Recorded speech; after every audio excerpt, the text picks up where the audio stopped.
All right, everybody, welcome back to another Embrace Destiny video or KAZ PhD live stream. We are back continuing our KAZ Learns About series. If you're new to the series, basically these are kind of podcast form streams and videos where we bring people in from our community and learn about stuff. Anything that they're knowledgeable in or passionate of.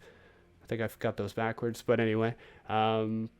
And today, our very special guest, Vala Ragna, is here to teach us about paleontology and geology. So, yeah, Vala, welcome. Oh, thanks for having me today. Yeah. Anybody need bounties before we do some strikes? Yes, I could probably use some bounties. Per- Give me a second, I'll just grab it over the mobile. okay. Sounds Sorry. good. No, no, I j- I didn't tell you what we were doing, so, no surprise. No worries.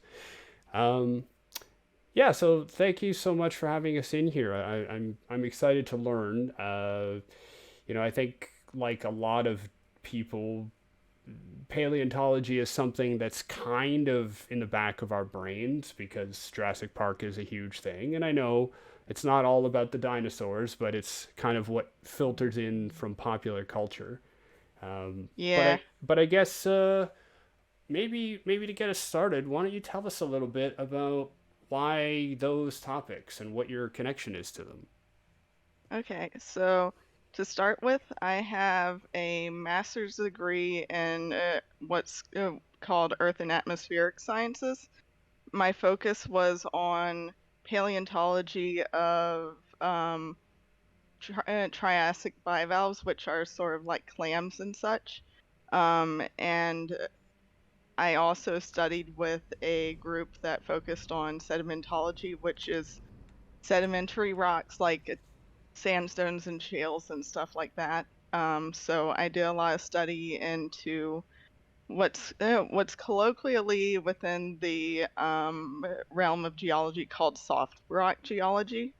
So geology is Hmm. typically separated out into hard rock and soft rock. Soft rock is sedimentology, sedimentary rocks, while hard rock is metamorphic and igneous rocks, so the volcanics and the ones that have undergone heat and pressure change. So Hmm. the my focus was mainly on soft rock geology. I also did a bunch of micropaleontology studies when I was in undergraduate. So I have a little bit of knowledge about all this. I will say it's been about 7 years since I studied it in school, and right Mm-hmm. now I'm not currently working as a geologist. I'm doing other things as a cartographer right now. So Nice. I have so many follow-up questions. Let's start with the first one. How long have you been interested in this? When did it I've been start? interest I've been interested in paleontology since I was two, honestly. Like being a paleontologist was a lifelong dream that I worked forever on getting to through my degrees, and only due to unfortunate circumstances I was not able to finish a PhD, even though I started it. So Mm. Yeah, I mean, I haven't. PhDs are they're intense. Multiple years of study, the defense, the sometimes sponsorship can be a problem. Um, it's besides the rigorous academic work in itself, there's a lot behind it. So I don't, you know, anytime I hear anybody talk about how they couldn't get it done for whatever reason, it's not much of a surprise. Um, that's great. I guess I wanted to quickly ask before I forgot. So soft rock, uh, now that's geology is, or sorry, paleontology is broken up in those two, right? Or is it no, geology or both?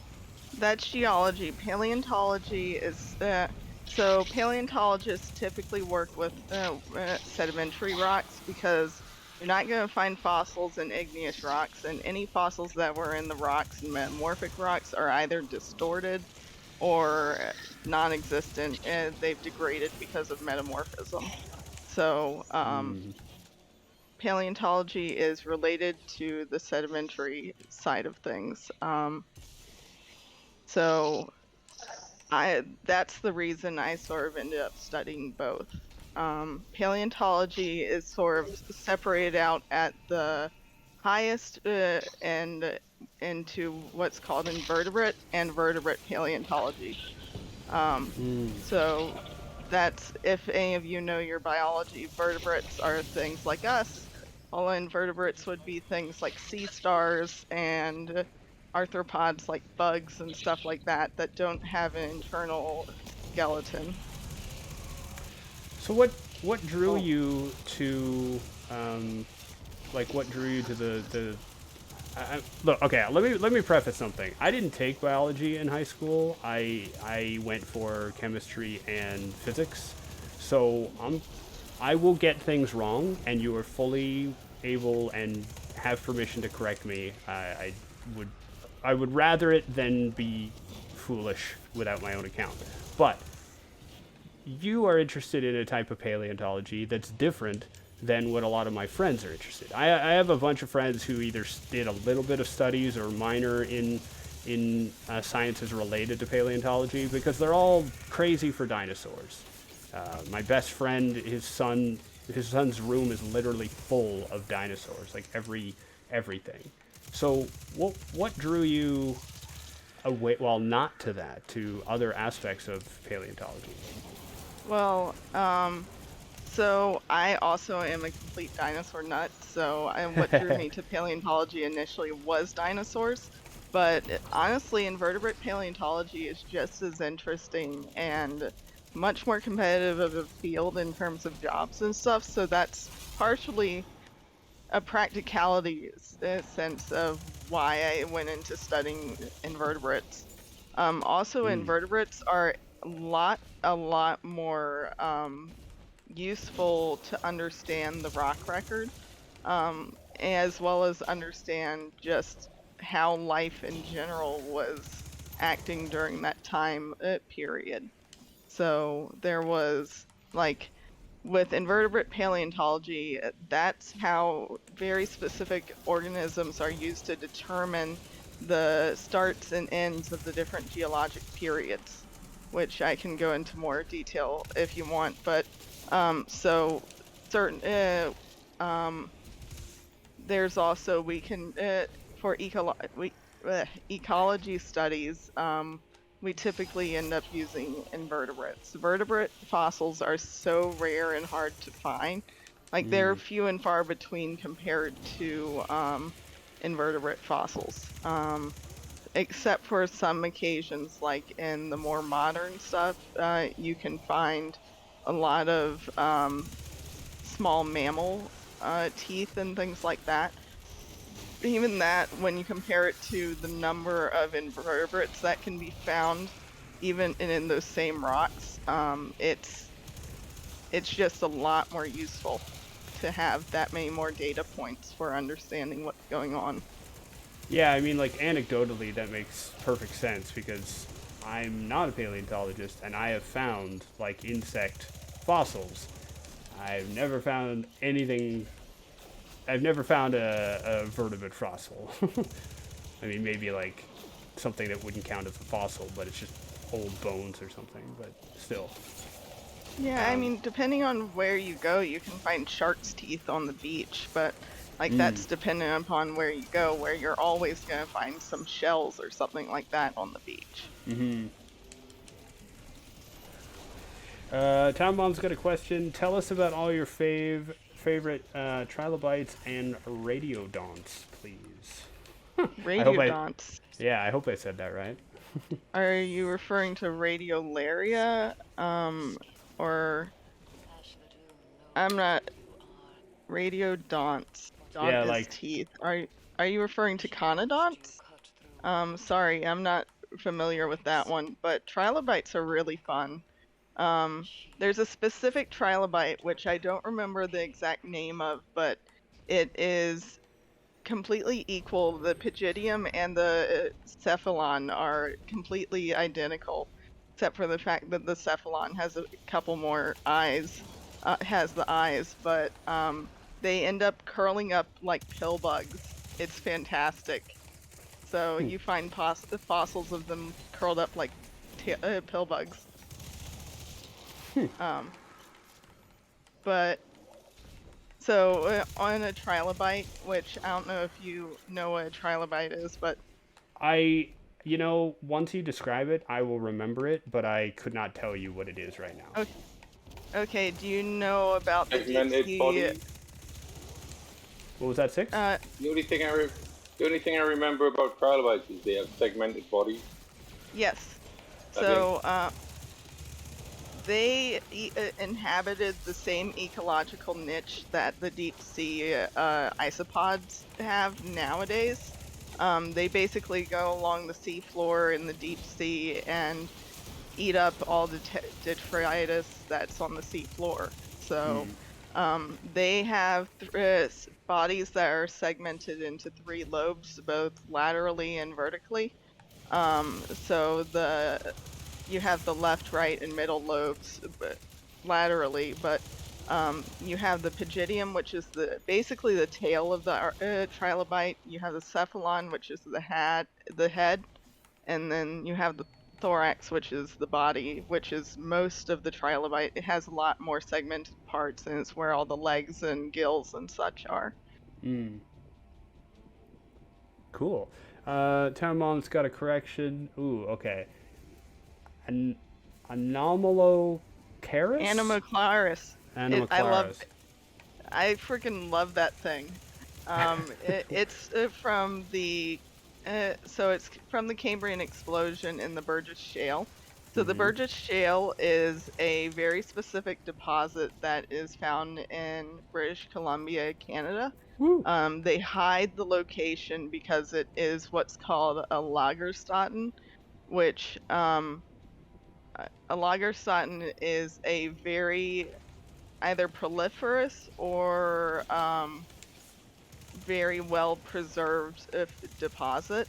And in some cases it's both, where you find a bunch of fossils or really well preserved fossils, usually with soft tissue preserved. And in the case of the Burgess Shale, it is tons of soft tissue preserved on some of the first organisms we've found after the Cambrian, the beginning of the Cambrian. So this is where we find the first evidence of most of the phyla that make up the Animalia kingdom. So the Anomaclaris is the top predator in that formation. It's really cool. It has like a little disc-shaped mouth, and has these two little arms that come off the front of it that I can't describe them, but yeah, I actually really love that one too. Yeah, that's it makes sense why they would hide it, but I hadn't thought about that. The hiding the location of it. Now, remind me, and I'm sure that when my friends listen later, they're going to shake their head at my lack of geological timeline knowledge. Cambrian explosion. What precipitated that? What like? I know a Okay. little bit about this because I actually did Earth and space science as well, but I didn't concentrate so far in the past. Let's put it that way. So, so let me go back to, so geologic time is separated into different segments. So there's the Phanerozoic and the Proterozoic are the, so to say, eons that are the biggest um, division. There's also the Archean, but I'm not going to get into that right now. But so the Phanerozoic is basically where we start to see life as we understand it. It's you're gonna see things that you actually recognize, as opposed to things like the Ediacaran, which showed up about at the end of the Proterozoic, that are weird as heck. There's organisms that look like little pillows, all segmented together. We don't really know how they lived or anything like that, and but we know they were basically on the bottom of the floor and probably not moving. But they, of course, all went extinct, and there's nothing that's related to them nowadays. But the Cambrian explosion happened right at the beginning of the Phanerozoic in the Cambrian period. And it's basically, it was an opening of ecological niches as well as like proliferation of oxygen available. Was that So when? Okay, so I did learn a little bit of this, but I'm gonna get it probably off. There was a see, because my background is mostly in the planet, not the life on it. Funny enough, but there was a time when oxygen levels increased, which actually killed a lot of things because yes, oxygen is like pretty much toxic, and then a lot of life like adapted and evolved to work with that. Is that at that time, or is that a different geological no, time? that's a different geologic time during the Proterozoic. Hmm. So that's actually um, so there's rocks that document what you're talking about called the Banded Iron Formation. Basically, life before that was just photosynthesizing and producing oxygen using carbon dioxide, and it was suffocating them, of course, because of too much oxygen. And it was just sort of an evolution of the microorganisms that went from being photosynthetic to be, consuming the oxygen and consuming other things. Um, Okay. I don't know as much about that time period. I'm going to be completely honest. Hmm. Most of my focus was later on.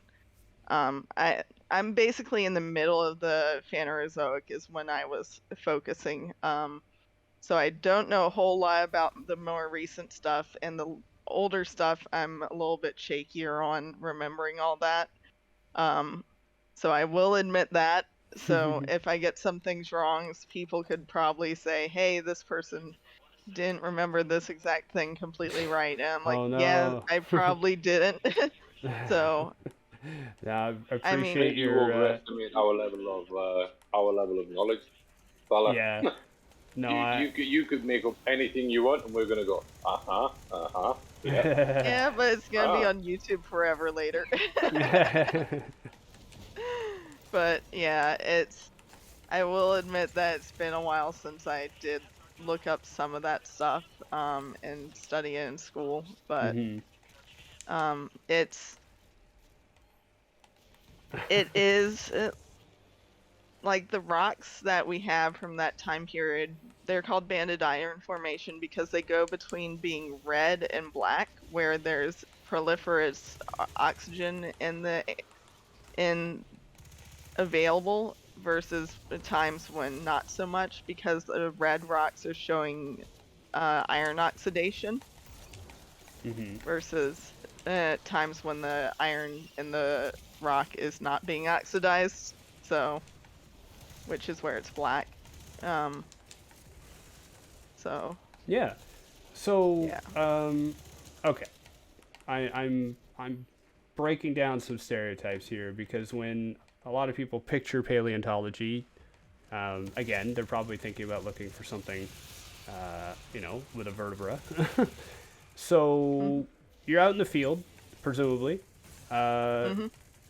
Maybe talk a little bit more if you about the process of working in the field, like literally in the field of paleontology, but where you're not looking for vertebrate per se, you're looking for invertebrates. You're looking for these kind. Like I would imagine that it's different. It's you maybe use different tools. Maybe you're looking for different things. Yes. So yeah, we're gonna be using very different tools between um, uh, vertebrate and invertebrate most of the time. particularly if you're looking at big things like dinosaurs, they're going to be a lot more careful than invertebrate paleontologists are, to be quite honest. Because usually when invertebrate paleontologists are going out there, we know where the rocks are we're going to. We know where there's going to be a decent amount of fossils. I mean, if you're going out in the middle of nowhere and you've never been there before and no one's mapped it before, that's a whole nother thing, and somebody would be mapping first. So generally we have an idea of where we're going and like what locations we're going to be studying at. So first thing I would typically be doing is I would go there and I would log as a sedimentologist on top of being a paleontologist, I would log the rock. So by logging the rock is I'm going from bottom to top of the formation and outcropping I'm at, and I am describing the different types of rock and what's in the rock on what's called a core, basically a geologic log. So we have actual symbols and such that are used as standard for these logs, and they'll be used later to identify where the fossils were, because you're going to measure how far up in the outcropping you're taking samples and whatnot. So, but that I'm getting ahead of myself. So after logging the rock, I would know which horizons I would be going to. So then I would go take a rock hammer and go either if I need to break up the rock, or if I need to, like, very often you have to break the rock and you have to like break open the they're not really cleavage planes by the correct term, but basically the weak spots in the layers, you're going to break those up. Or in the case of a limestone, you're going to break off chunks or something like that. So fossils in general and rocks are weak points in the rock. So the rock is going to naturally split along those fossils. That makes sense. So often, usually when you're breaking it up, you're going to find a fossil that way. So invertebrate paleontologists, one of the things that I was taught when I was in undergrad by my professor who was specialist in micropaleontology is sort of a case of, to get some fossils, you need to break some fossils sometimes. And because invertebrate fossils are so much more proliferate, it's not a humongous deal. I mean, sometimes you have to worry about, oh, hey, am I missing a type specimen I could be missing because of this? But you can't worry about that so much, honestly. I imagine that, so, like you're saying about how the vertebrate and the dinosaur fossil, like, paleontologists are more careful. I'm imagining your professor giving that advice in the wrong room and scaring a bunch of paleontologists. Well, the thing is, like, vertebrate and invertebrate paleontologists are often really separated at school. Like, the vertebrate paleontologists at University of Alberta were in the biology department, not the geology department, while the invertebrate paleontologists were with the geology department. So we were very separated, and it was only by chance of some of them taking some of the sedimentary geology classes that we were even in the same room. Are there, I'll come to Talmom's question in a second, but are there, like, what's the word? Is there not animosity, but is there a kind of social separation because of that? Like, is invertebrate paleontology regarded in a different, like, in a different way than vertebrate paleontology, or is it just different? It's just So what's funny is there's comments by some of my professors because it's like it's the vertebrate paleontologists who get all the funding is the sort of Mm, the half joke. I mean, yeah. it's true, Yeah. but It's a little bit easier to capture the attention of an investor by telling them you're going to look for dinosaurs rather than you're going to look yeah. for bugs or things they can't even understand or things that are scary or weird. Yeah, usually when we're talking about stuff, we're talking about the implications of understanding the past, sorry, No, the no, it's. past, understanding the past environment to help understand the present and Mm, what we can do to change things. Like my specific uh, part of study was the Permian Triassic mass extinction, the recovery from that. Understanding the recovery from that would help us understand the current mass extinction that's going on right now. So that's sort of where all that is related. And so all that is just framed differently. mm-hmm. I know you don't, but I'm imagining like a West Side Story where you guys are like snapping your fingers in the hall. You know, you got different vests on. You know. I mean, pretty much any paleontologist is going to be a dinosaur fan. Most geologists even are like dinosaur fans. So Mm-hmm. it's like we have no animosity towards them other than wishing that we could do that. But Yeah, fair um, enough.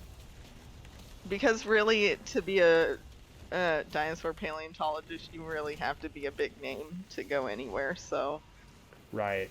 Yeah, I mean, a couple of my friends who had been studying it kind of came to the same conclusion as you as to how competitive and limited the opportunities are. hmm Yeah. Um, yeah, Six, feel free to jump in if you have questions as well. Don't let me interrupt you. Um, No, no, I'm listening. yeah, yeah. I'm interested. to answer Tower Mom's question, Oh, yes. sometimes we would work in conjunction. Oh, to for the audiences, Tower Mom's question was, would I be invertebrate paleontologists be working with or separately from vertebrate paleontologists? So the thing is, sometimes we work together. Like the vertebrate paleontologists want to know what sort of rock and environment their dinosaur or whatever organism they're studying was in when they died, so they can understand the ecology more.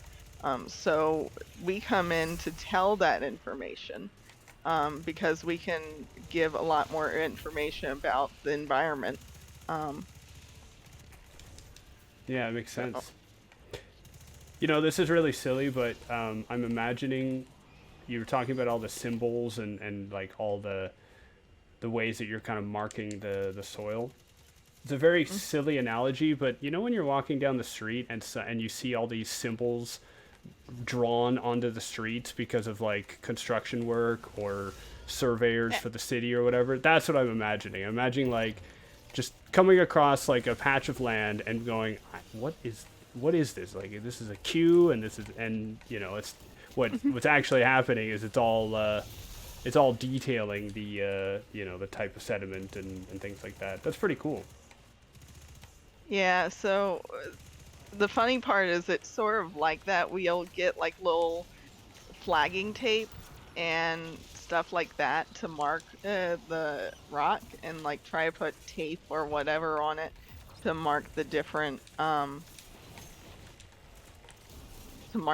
horizons and like we'll put 100 meter or 200 meter or 50 meter increments to mark give us reference points while we're taking samples. Hmm. So do you have do you have a favored part of the career of you know paleontology and geology? Are you you know do you prefer to be in the field? Do you is there like some research work that's actually more interesting or fascinating to you? Like what's your favorite part? So I'll be honest, I didn't get to do a whole lot of field work while I was studying. Mm-hmm. I did some at the beginning of my attempted PhD, which was a bad experience mainly because of a supervisor I was with. Um, but like being in the field is really fun. Like the few times I've been on field trips and gone out and just looked at rocks and discussed the rocks is the most fun part. Um, you know what's amazing is going to conferences to talk about the rocks with other people. Hmm. Honestly, my favorite part is being surrounded by other geologists, other paleontologists, and get to converse with them and talk on the same level with them about the rocks and like really geek out about all this. It's that's one of my favorite parts, but otherwise, in the research, I mean, researching is tons of fun. I wish I also really enjoyed teaching the science. Like that was a whole lot of fun as well. But um, Nice. yeah, I mean, just being around rocks is my favorite thing. I love rocks. So like I live on a the weekend trip out to one of those quarries where you can just pick and keep your own rocks. That's an ideal yeah. Vala afternoon. Oh, that'd be so much fun. There's that sort of thing doesn't exist really where I live, unfortunately, Mm. which sort of sucks. I live on the East Coast in Virginia, like middle of Virginia. There's not really a whole lot of Yeah, geological yeah. diversity. Yeah, like the most I can get is like Calvert Cliffs, and that's all. I think that's Eocene or Miocene set. Like it's not even cemented into rock yet. It's still sediment instead of actual rock. Mm. Um, but there are fossils in it, and those are still considered fossils. Um, Nice. I have a bit of a random question. mhm. I was watching this thing last month, I think. Uh, in the last couple of months, I was watching a show, and they were on about the fact that it was to do with Jurassic Park, and it's to do with the fact that we don't actually know what dinosaurs look like because of the way. Something to do with the way they're fossilized. You can't tell how fleshy they were. So most of what we assume is just because early modeling software made the skin dead tight. Is that the same for like invertebrates, or do you have a pretty good idea that what you see is what you get? So the thing with invertebrates is usually if they're things like bivalves, we know what the external of them looks like because we have the shell, or we have an impression of the shell, or we have material from the shell that's been converted to a different type of material. Or in the case of arthropods, they have an exoskeleton, and that exoskeleton is what's preserved. So we may be missing some things in like most of the time with trilobites, their gills and legs aren't preserved. Sometimes, though, those are preserved, and that's something that we do know what they look like. And the thing is, even with dinosaurs, there are some places and some fossils we have that are soft tissue preservation, so we know what the animal looked like. As there are some basically mummified dinosaurs. Like there is a Edmontus no. Uh shoot, I'm forgetting what exact species of it's an ankylosaur. I think it's not Edmontosaurus. I think it's Edmontonia or something like that. Mm. That is preserved. It's at the Royal Tyrrell Museum. That the first basically 2/3 of the body have been mummified and preserved in rock so that we have it all together as soft tissue and everything. So we have a pretty good understanding of what that specific animal looks like. I mean, that's not true with everything. Like most of the time with T-Rex, we don't have soft tissue preservation.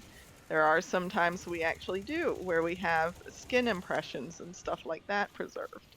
But it's with vertebrates, most of the time we're not getting that soft tissue, and soft tissue is so much of the story with vertebrates as opposed to invertebrates.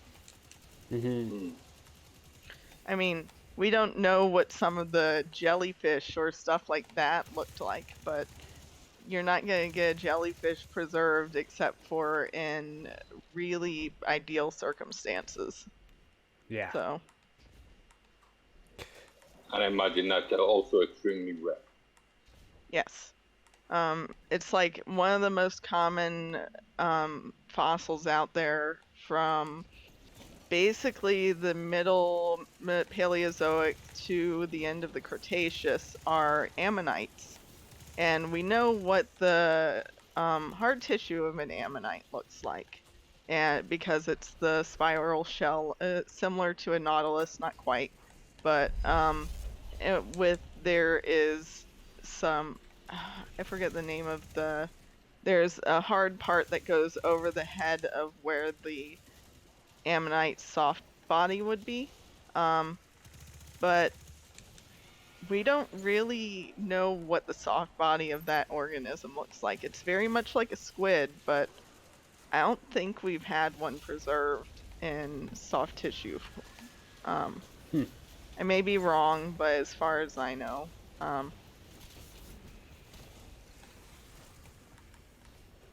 so there are ones that's just something we don't know, but like a lot of the times with invertebrates, we do know because their main features are hard parts. Now you mentioned. Oh, go ahead, Six. Go ahead. No, just saying that's very cool. Yeah. So you mentioned this a little earlier about the. Oh, what did you call it? Kind of the hidden location deposit in British Columbia, I think. The Burgess Shale. Burgess Shale, yeah. So,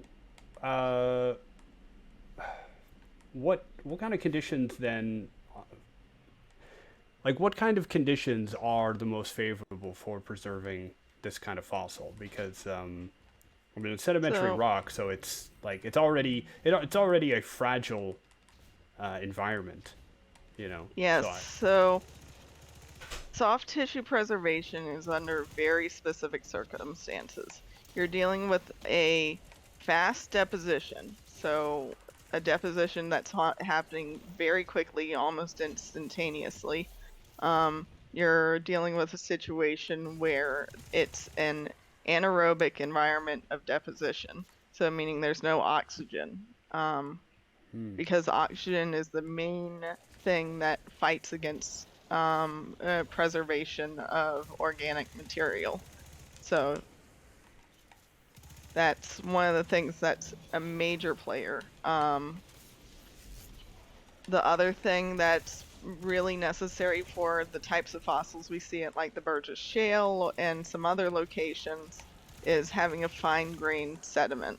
So fine-grained meaning shale, which is made up of mud particles or siltstone, things like that.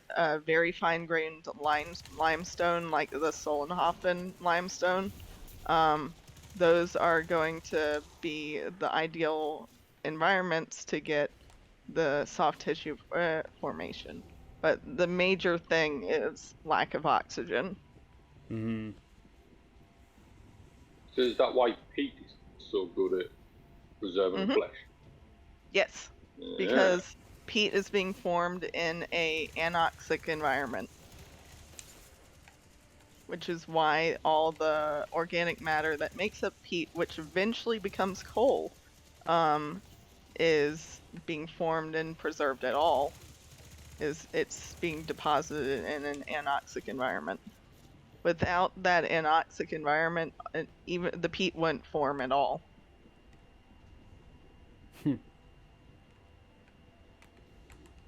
Nice. Okay. Besides, we've kind of touched on this one once or twice, but besides the fact that paleontology is not all about dinosaurs, what are some big misconceptions? What are some gripes that you have that you can air now and forever be done with? Besides the fact that it's all dinosaurs, probably.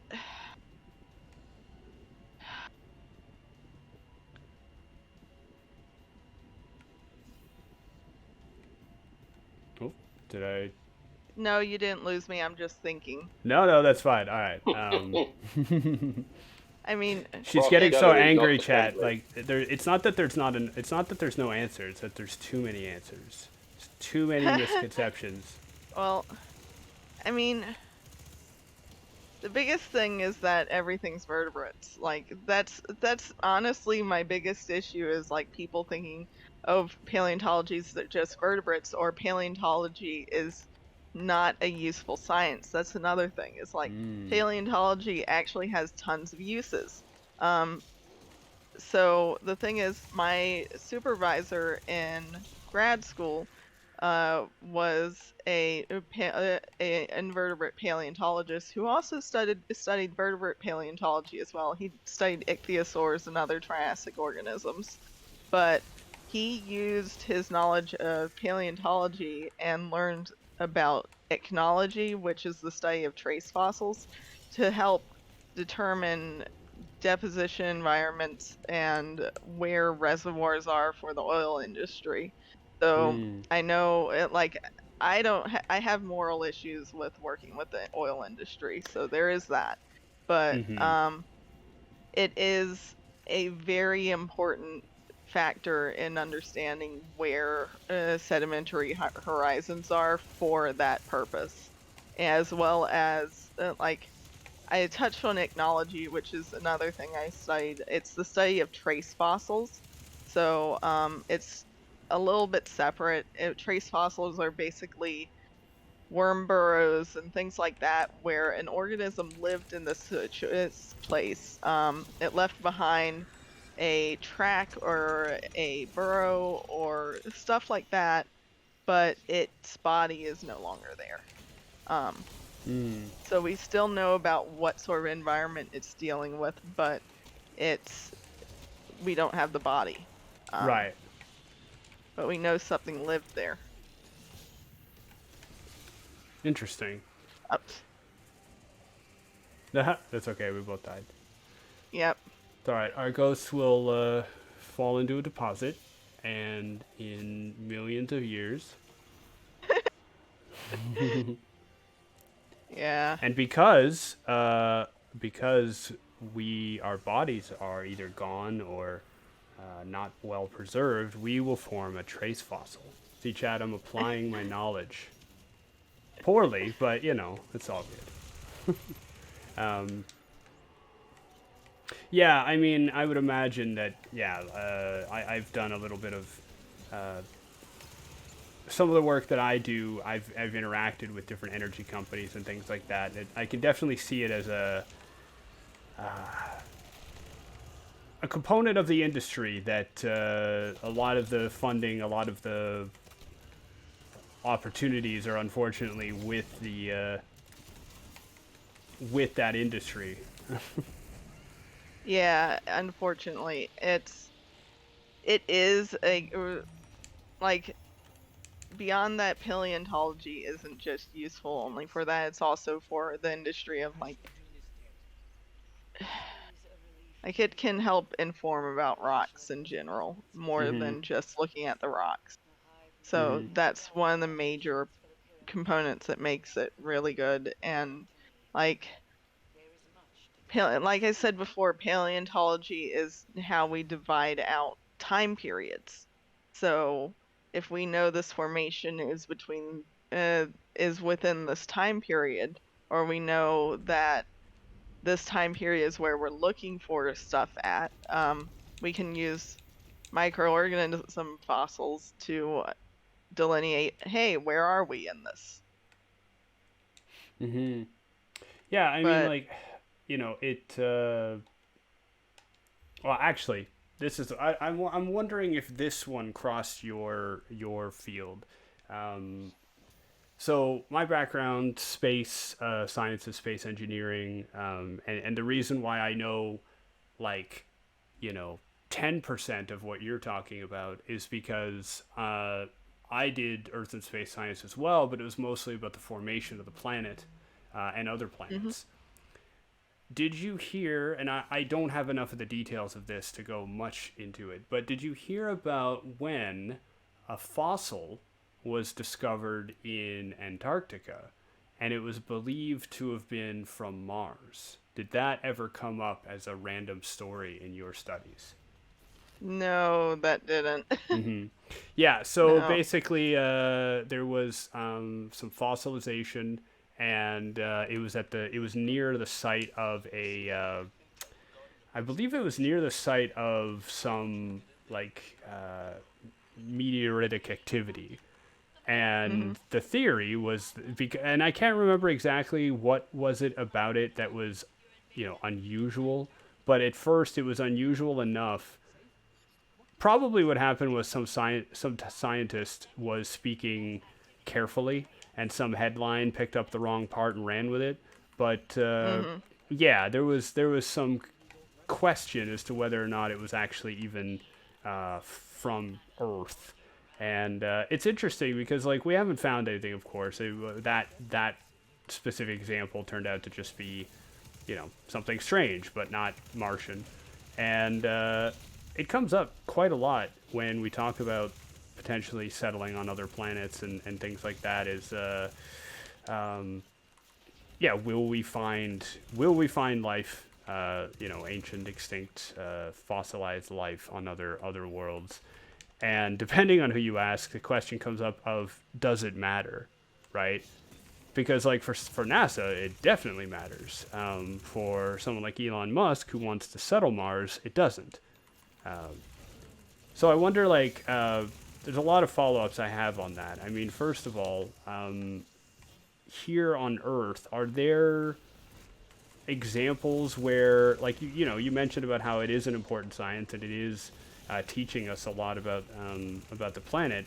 Are there examples uh, where a study of geology or paleontology has some kind of moral, historical, cultural imperative, like where if you find bones in the wrong place, they will stop construction of whatever condominium you're building, right? But I'm wondering, have there been something like that coming up in the invertebrate world where it's like, no, no, no, we need to look into this. This is important for. And if not, I guess my follow up would be: should we?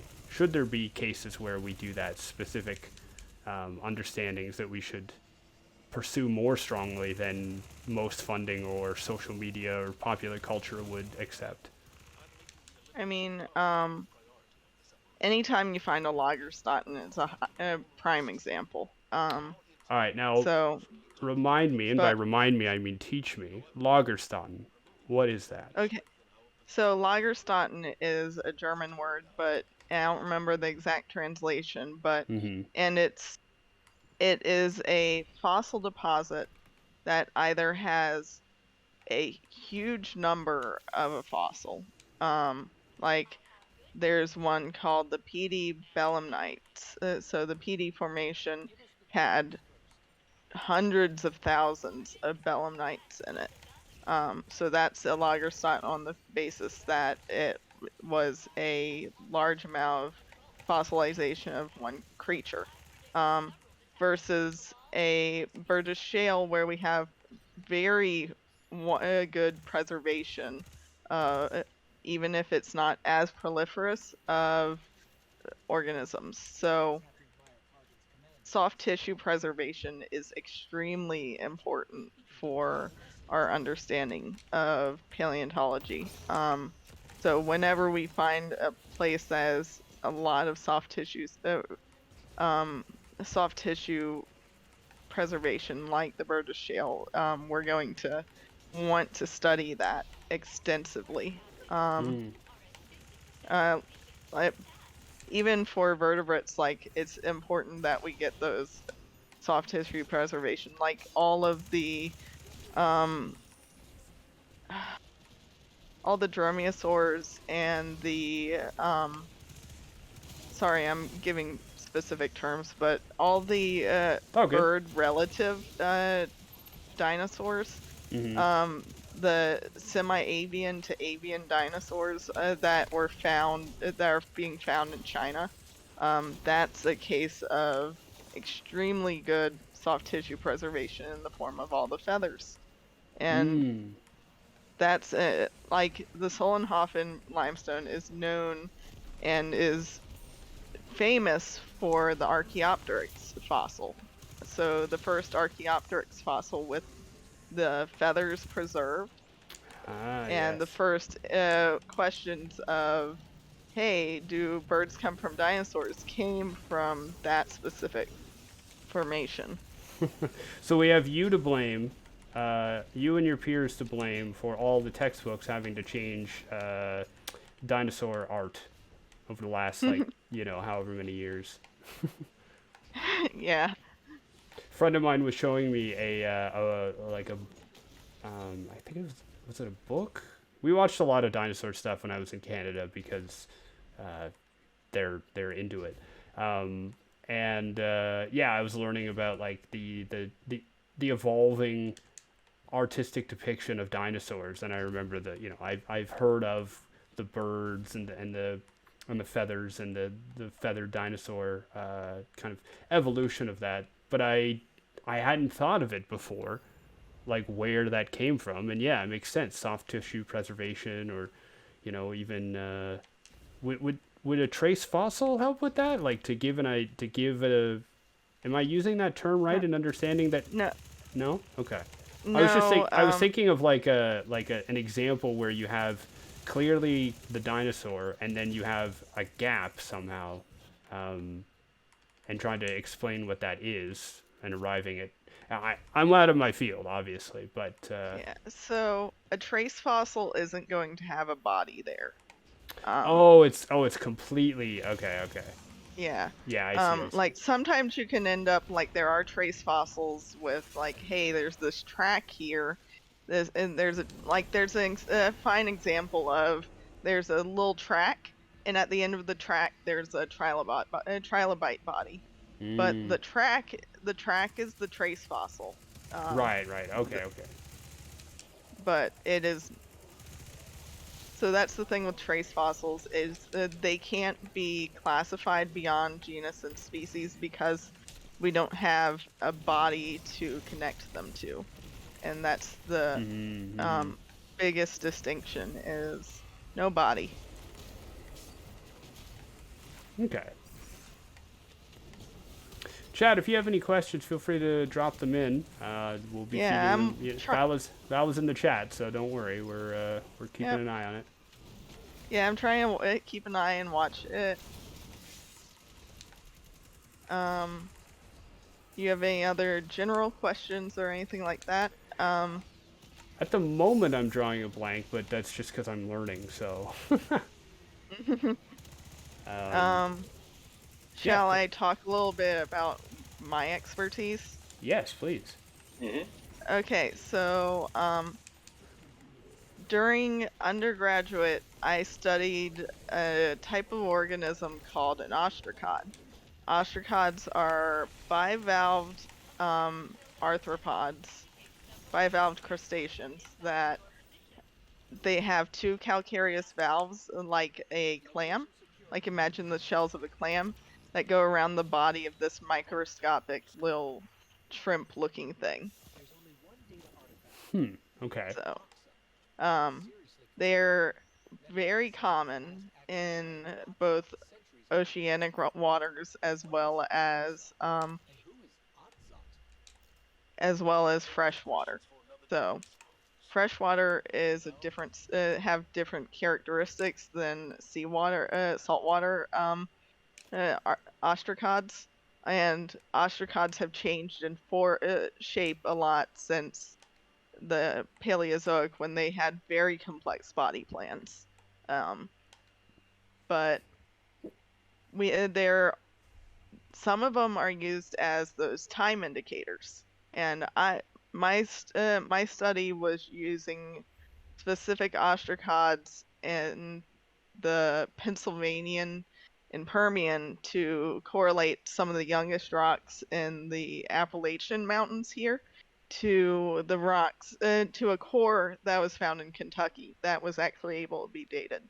So the thing about those dating fossils is all the fossils we use to date date time periods and determine this is the exact point where this time period cuts off in the rock record. So those specific fossils are only from marine life, not freshwater. You can't use freshwater organisms to date. Huh.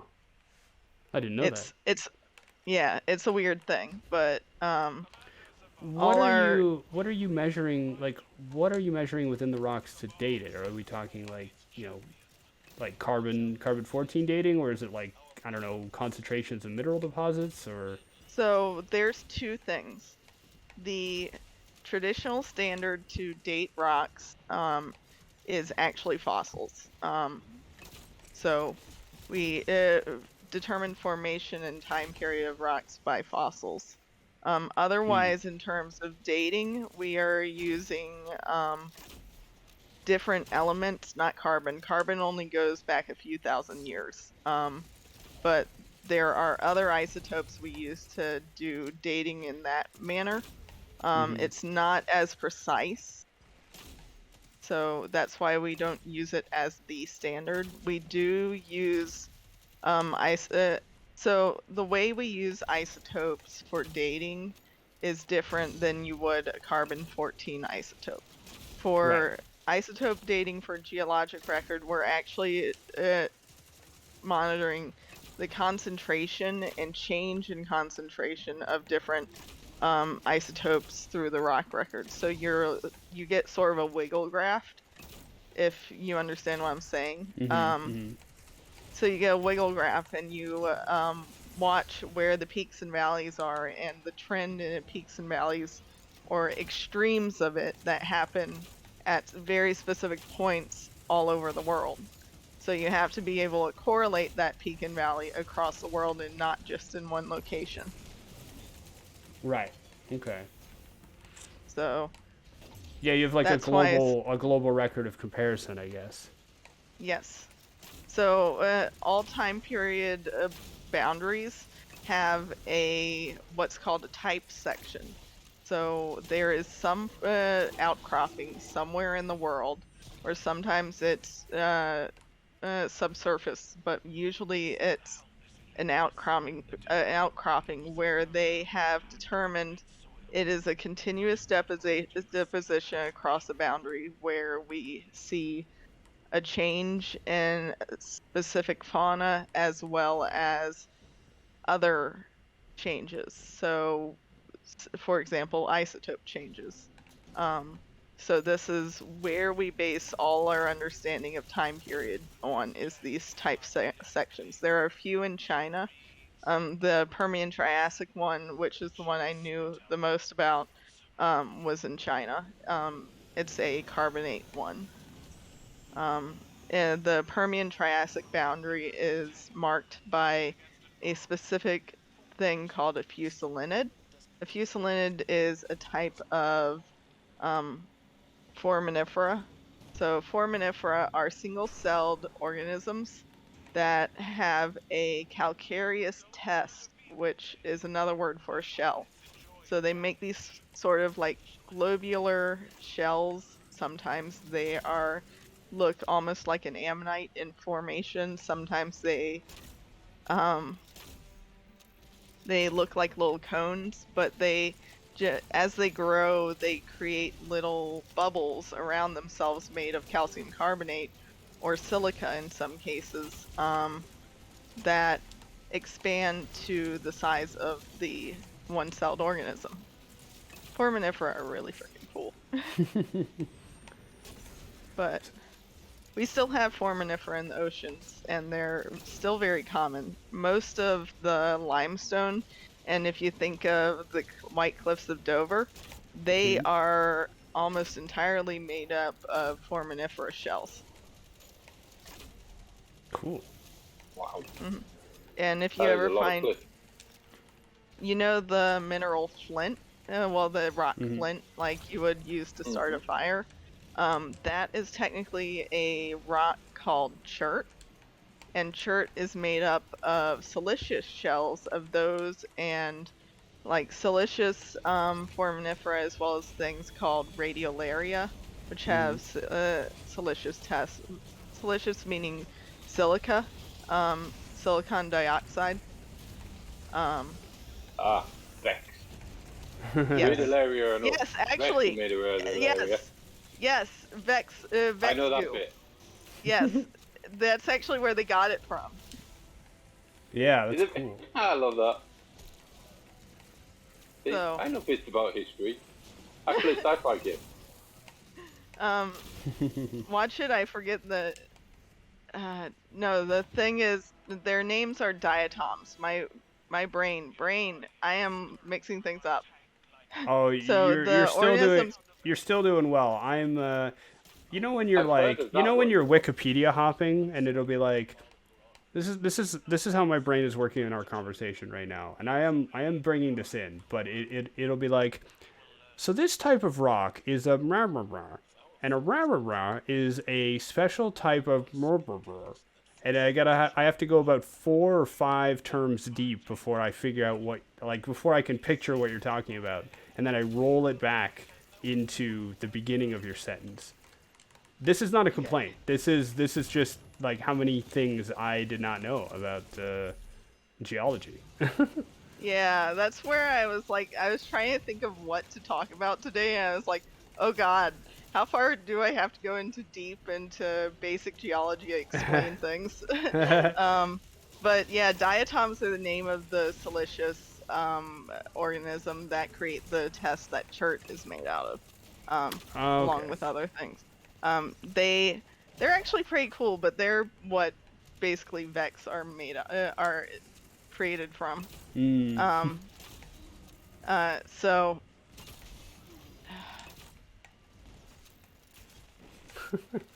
Now I'm I love that Bungie people have looked been into it enough to go.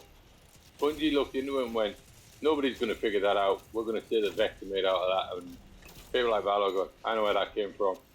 You don't fool me. they know exactly what they're doing. Every time NASA tweets something, like they basically bury NASA's like social media presence because people are commenting like the moon's haunted or whatever.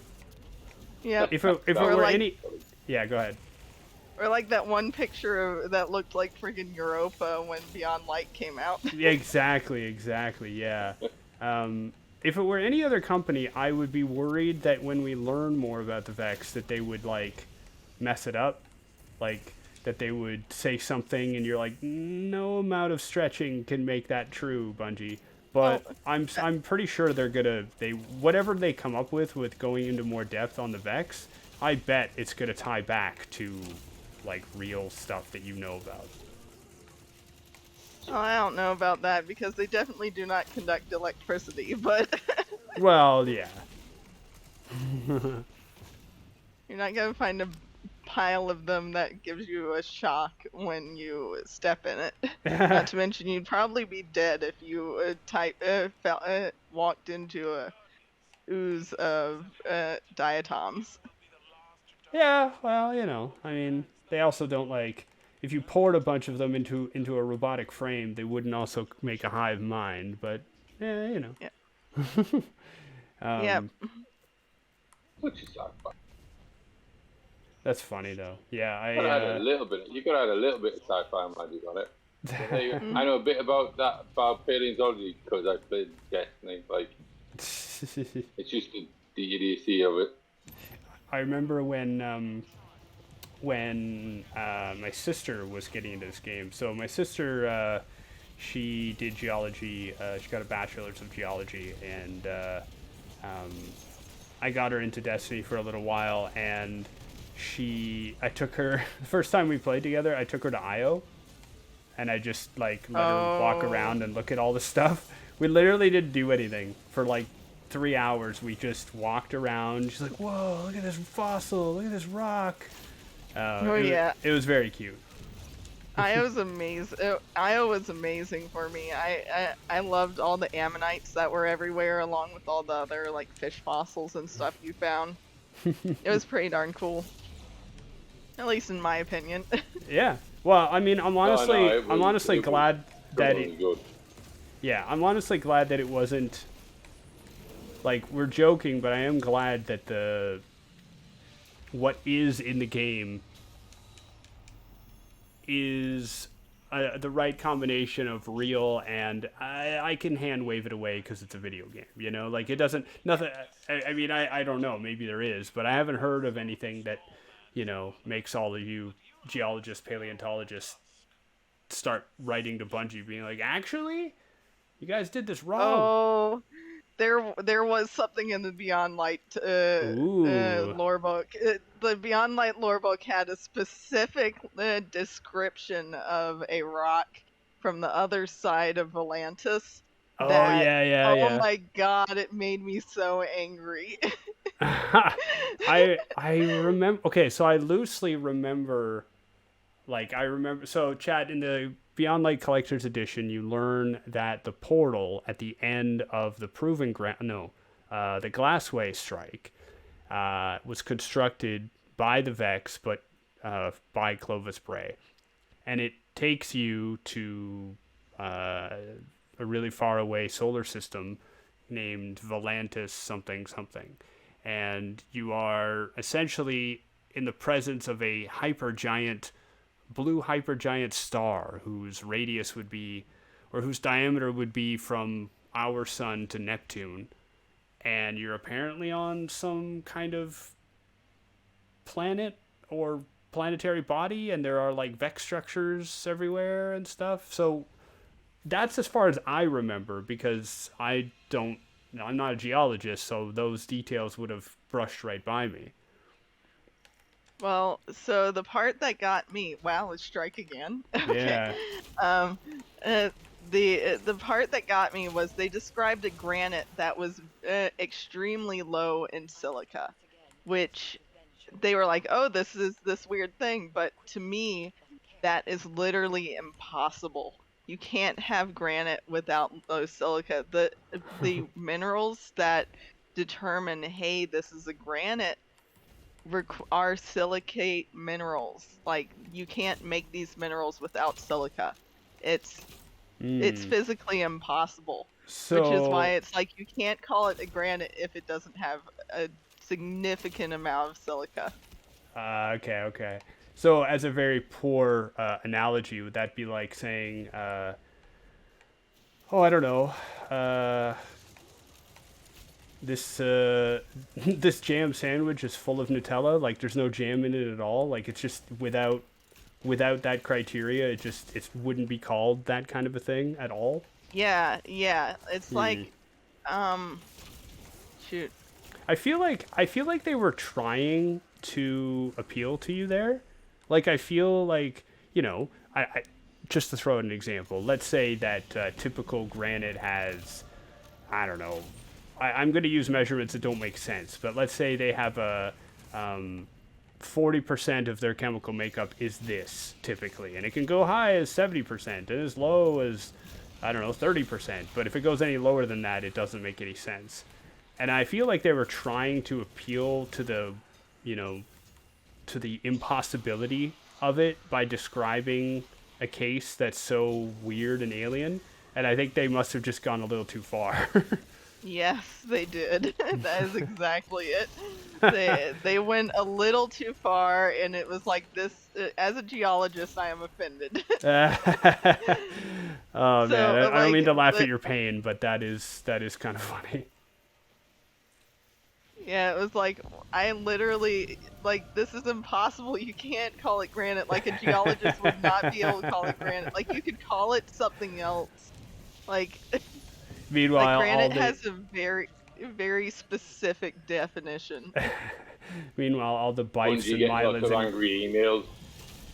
yeah. Yeah, Bungie getting lots of angry emails with pictures of granite and going, "This is a granite," and then a picture of a shell going, "This is not granite.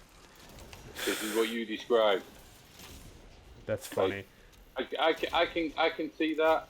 This is a car, not a granite. This is a granite. And then their description goes, this is also not a granite. Bungie Yeah, realizes so- they made the wrong move by alienating the geology community. Like, we thought there were only 5 of you. So, to explain further what I mean by so minerals, the definition of a mineral, which there's 5 main factors that define a mineral. So one of them is that it's inorganic. A mineral has to be inorganic. Well, can be made inorganically. You can technically say organically defined minerals.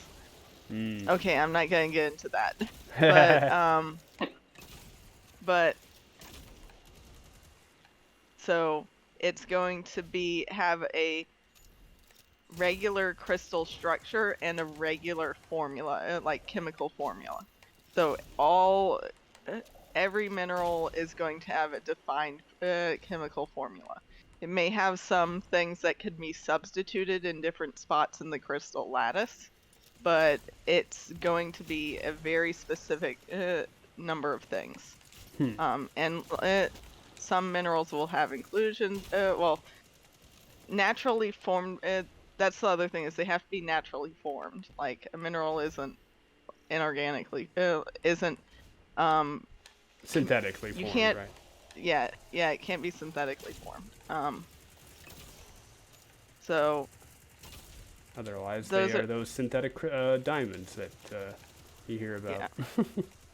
yeah, like those aren't like a diamond is technically a mineral, and like people make these same things synthetically, but that the defined mineral is made in nature.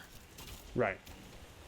So, like quartz is a mineral. Quartz is one of the primary makeups of granite. Quartz has a defined chemical structure, crystal structure, as well as a defined chemical formula that makes it up. It can have some substitutions, which can make things like regular quartz is crystal clear. You can have pink quartz that has a very specific element that substitutes for one of the elements in the typical crystal lattice. And what I mean by crystal lattice is the elements that make up the mineral are going to be arranged when bonded in a very specific three-dimensional manner. Yeah, so salt is like well, it's usually represented in like a cubic function, right? yes, exactly like that. So salt is technically halite. There's something Halite else. would be the name of the mineral. Ah, okay. Tom Mom says the Wisconsin State Rock red granite is made up of pink and red quartz. Yep. Quartz is also piezoelectric, which means that under pressure it basically generates electricity, which you can thank for making a lot of your watches work. You can see where some of my knowledge crosses over. If it makes a thing, or is part of space, I might be able to contribute. I mean, there's go lots of a lot of planets are made of interesting minerals and such. Like, I'm curious if the James the James Webb Telescope. One of the things that's advantageous about it is it has infrared viewing, and I'm curious. Like, they always talk about the benefits of being able to view atmospheric content with that. Obviously, like, it will be harder to view, minerals and stuff like that. But yeah, I'd be curious to see if we're able to gain a little bit more of our geological knowledge thanks to data like that, or other other upcoming science probes. Because this is not geology per se, but I learned in an astrobiology course, and I'm going to get this wrong, but something about how all life has like is it a left spiraling formation or something like that? There's something about it, life as we know it, that its chemicals align in a specific way that they call either left aligned or right aligned or something like that. Yeah, I mean, Yeah, and that's really interesting stuff because like you can, you can. I hadn't thought of that before. Usually, when you think about searching for life, it's like, okay, do we find life? Do we find fossils? Do we find the components that would make life? Water and such. But the idea of like looking for conditions that would facilitate that kind of like either mineral formation or something like that, it's really interesting to me. yeah. So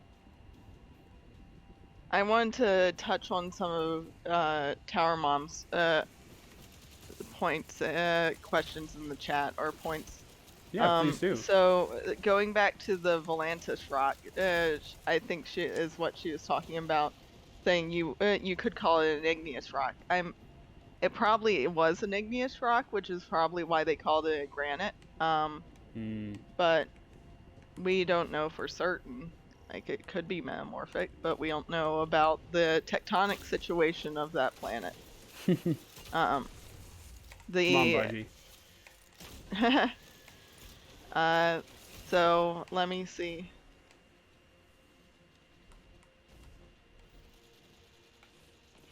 I'm trying to read through. You don't have it like highlighted with a big frowny face? No, I'm just trying. Painted on the wall. Yeah, it's a poster like on a dartboard, Joe Blackburn's face, like with some marker on it or whatever. That's funny.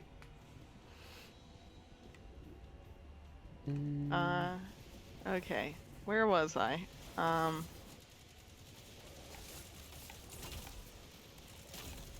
Bungie ruined the game. No, they didn't Yeah. ruin the game. I just am picky about that rock. So the thing is, like, one of the things I had to study in undergraduate geology courses was the major rock forming minerals, which are pretty much all silicates. That's why it bothered me, is we actually like define what are major rock forming minerals, which are like mostly one type of mineral that we keep almost killing her. I know. Yeah. But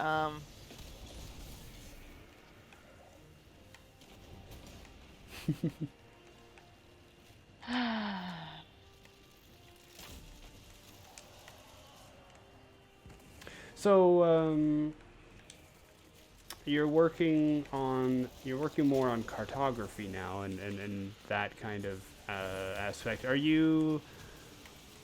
I would imagine probably not, but are there any crossovers that are happening, or is it more of an academic crossover where you're working on a project and you're like, oh, that's interesting. It's probably this.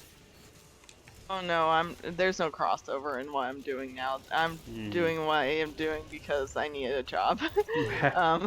Yeah. To be completely honest, like things happen and with me going out of grad school, and yeah, stuff happened. So I'm not getting into that. That's a sob story I would tell in private, not in a Yeah, of course. video that's gonna be on YouTube. No, of course. I mean, it's life happens. yeah. It's. Oh, I mean, myself. I was telling the story the other day. I literally had a member of Parliament laugh at me when I was asking if there were any kind of like scholarship opportunities for what I wanted to do. She was pretty horrible. She laughed at me, and so I walked across the hall from so she was a member of provincial parliament, and I walked across the hall to the member of federal parliament, then to provincial parliament, and they were like, "Oh yeah, here's a list," and they were like super helpful. So, you mentioned a not great advisor, and yeah, it really impacts. Like it can really make an impact certain people at certain places within our careers, right? Somebody to inspire you, somebody to do the exact opposite. It's tough. Mm-hmm. All right, so take us to the tower here because I'm tired of the Scarlet Keep, and I also have a full postmaster. But yeah, anybody in the chat who's lurking, don't be afraid to ask questions. It's perfectly fine if you have a very complicated question or a very simple question.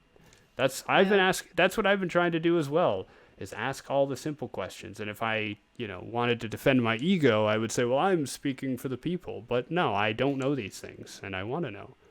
Better to ask. Yeah. And the worst that can happen is I can say, hey, I don't know that. I didn't study that.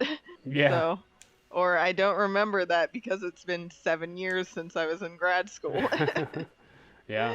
So. I'll have to, put your name on a website. Paleontologists everywhere will point at you and go, haha. Yeah. That's the worst that's going to happen. Yeah.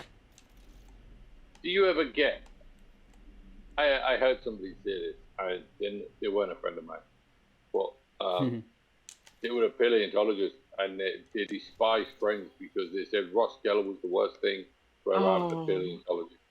Oh yes, yes. I hate it so much. Yeah. I've been told so many times, like I explain, hey, I study paleontology, and they're like, oh, this guy from Friends. I'm like, no, don't do that. Stop.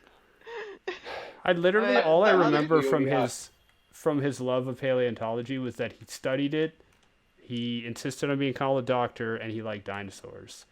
But I'm sure that if I paid more attention, he would be like misrepresenting it. Yeah, so I never watched Friends, but I've had enough people being like, hey, like Ross from Friends. And I'm like, no, stop.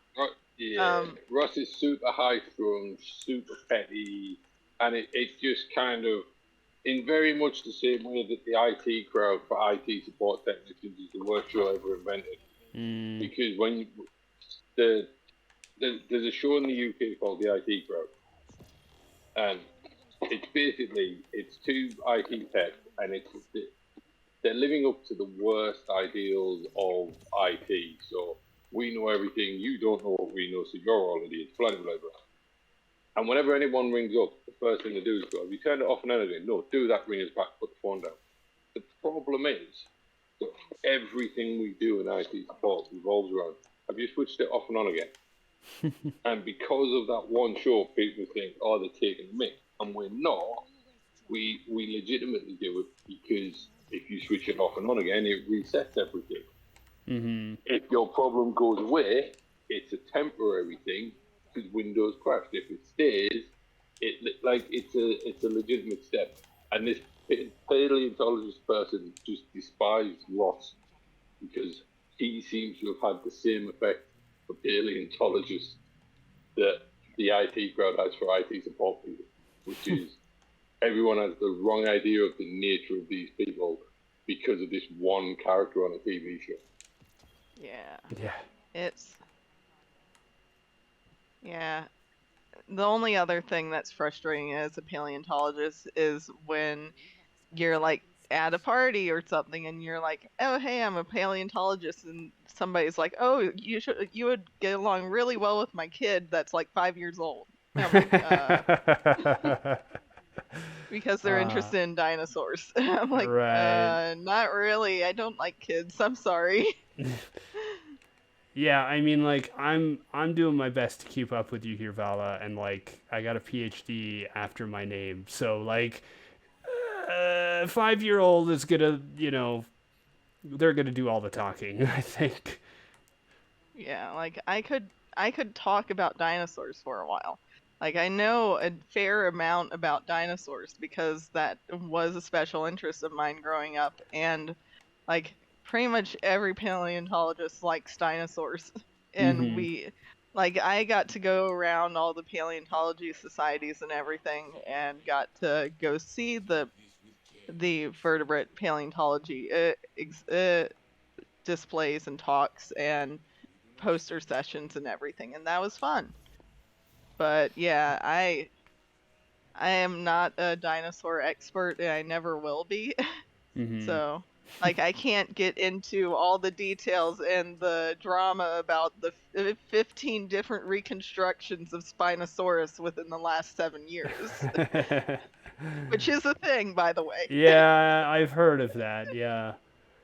Um, I'm exaggerating the numbers, but it's been a lot.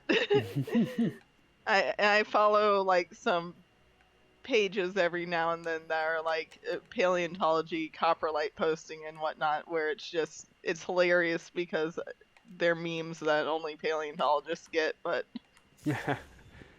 yeah, the dinosaur paleontologists are at it again. mm, Great yeah. question from the chat from Tall.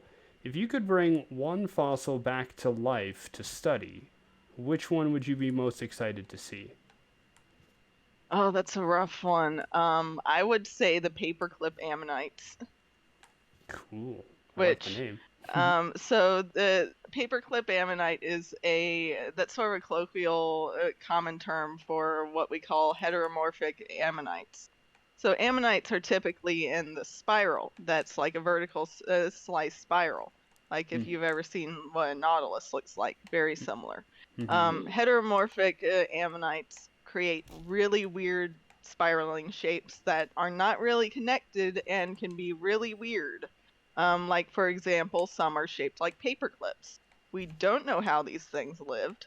We have ideas, but like, there's no way they would have been able to move through the ocean like a typical ammonite would have. There's, I wish I could show you a picture. They're really very, very, very strange. There's ones that are sort of in downward open spirals. There's ones that basically look like it's gone and completely insane and created, you know, those old screensavers of the pipes that would intertwine? Oh yeah, yeah, yeah. Some would look like squares of that. Huh. Really? They're very Would weird. anything move? Yeah, we have no idea how they move. We know almost nothing about the buoyancy or anything of these organisms. We just know they're ammonites by definition because they have the rest of the shell plan is exactly like another ammonite, but they are so strange. And they only existed during a specific time period during the Cretaceous.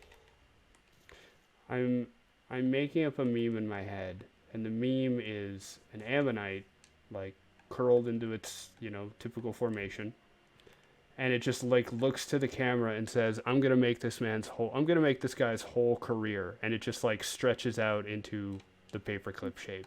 I know that's not how it works, but I like to imagine that it's just trolling you, that it's just like it's sitting in a different configuration, um, just to mess with paleontologists like millions of years later. But that's really cool. Hmm. An ammonite curled up and went, paint me like one of your French girls, Jack. Yeah.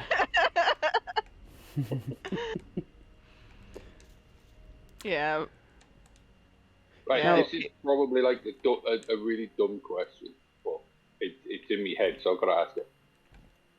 So, would different sea pressures affect how ammonite shells sort of function? Like, Yes. I knew there was air pockets, but I don't necessarily know much beyond that. So ammonites the chambers of their shell are able to have air pumped in and out of them to change their buoyancy. Supposedly, that's what we imagine. That's what nautiluses can do. So this is where we can make inferences from the present towards the past. So they're over time. So there's basically 3 different types of groups of ammonites that had sort of existed at different time periods. So First, there were I'm forgetting the name of the first group of ammonites. But there's three different groups. There's the one I'm forgetting, ceratites and ammonites. Technically, ammonites are only the final group. There's the rest of them are called ammonoids. That's the whole group of these organisms are called ammonoids. Ammonites are the ones that specifically show up around the Cretaceous. Through this time, their shells get thicker, and they can. We imagine that they lived at deeper depths. They went extinct at the end of the Cretaceous, and the hypothesis, because they got so big and their shells so dense, and where they lived in the ocean, we hypothesize that because of all those factors, they likely went extinct due to ocean anoxia at the level that they lived in. That's at least one theory that I've heard about. So they changed their shell based on where they lived in the ocean column. The other reason they changed their shell density is predation. So things started evolving that could crush their shells easier and easier. If you've ever heard of a mosasaur, the mosasaurs showed up in one of the Jurassic World movies. It's the first one, that the water creature that was out that ate the thing at the end of the movie. That's a mosasaur. It's a very big one. They don't typically get that big. But one of their primary prey items was ammonites. So harder shells, harder to be eaten, stuff like that by the ammonites. That was a roundabout answer to your question. Sorry. No, I mean that's what you're here cool. for. That answered the question. you kind of get half an idea in your head of what something does, and then you think, I don't know who to ask about if that's true. Now I have somebody who can ask. Because I've seen the shells, like I've seen cross sections of the shells, and then you think, is that just growth plates, or did it serve a specific biological function? So it's sort of both. That's their growth measure. Is each one it keeps growing bigger, so it keeps going into larger cavities. So they start really small and they just keep growing. That's one of the weird things about the heteromorphic ammonites is we don't have any from the start of their curling. All we have are ones that are like fully in paperclip form, but that's beside the point. The words. So the paperclip one, like, is it remotely possible? Like, would environmental factors impact their shell structures, or disease, yes. or do we not know? We don't know entirely. It was likely environment but we've found so many of these that it could have just been like disease or something. Like they're very common. Well, they're reasonably common. I'll say that. And they're big. That's the other thing. They're not just little tiny things. They're pretty darn big. I mean, there's ammonites during the Cretaceous that got like meters long. Meters in diameter. They're huge. Versus like you can get ammonites as well. Like if you can get some ammonites that fit as a necklace. So ammonites came in all sorts of sizes. But the other thing about their shells is one of the ways we determine what group they're in is what's called their suture pattern. So the division between each segment of the shell, there's a specific pattern in how they're divided. So ammonites have the most complex pattern. It's sort of a leaf, very reminiscent of a leaf in terms of the shape of the suture pattern. Yes. Okay. Seems like there's just so many factors that we might never know that shape these things. Very cool. Yeah, ammonites are. I actually find ammonites really freaking interesting. Let me see. Do I have a chair? No, I don't have a chair. Oh well. I'll knit. Okay. Tower Mom just sent me a picture of a paperclip and an ammonite. I gotta say, Tower Mom, that particular picture doesn't look like a creature. That looks like a fossilized saxophone. I'm just gonna. Yes. That's a paperclip ammonite, though. Yeah, yeah, that's cool. I've never seen anything like that. Um, hey, do you mind if we take a short pause and you go to the restroom? Yeah, yeah. No, no, go for No it. worries. Okay, I'll be right back. I'm gonna put myself on mute if I can open this up. Yeah, if you have more questions, feel free to drop them in here. You know. I'm gonna grab a cup of while we're having a quick break. Well, carry on once Tyler comes back. Don't wait for me. Yeah, no worries.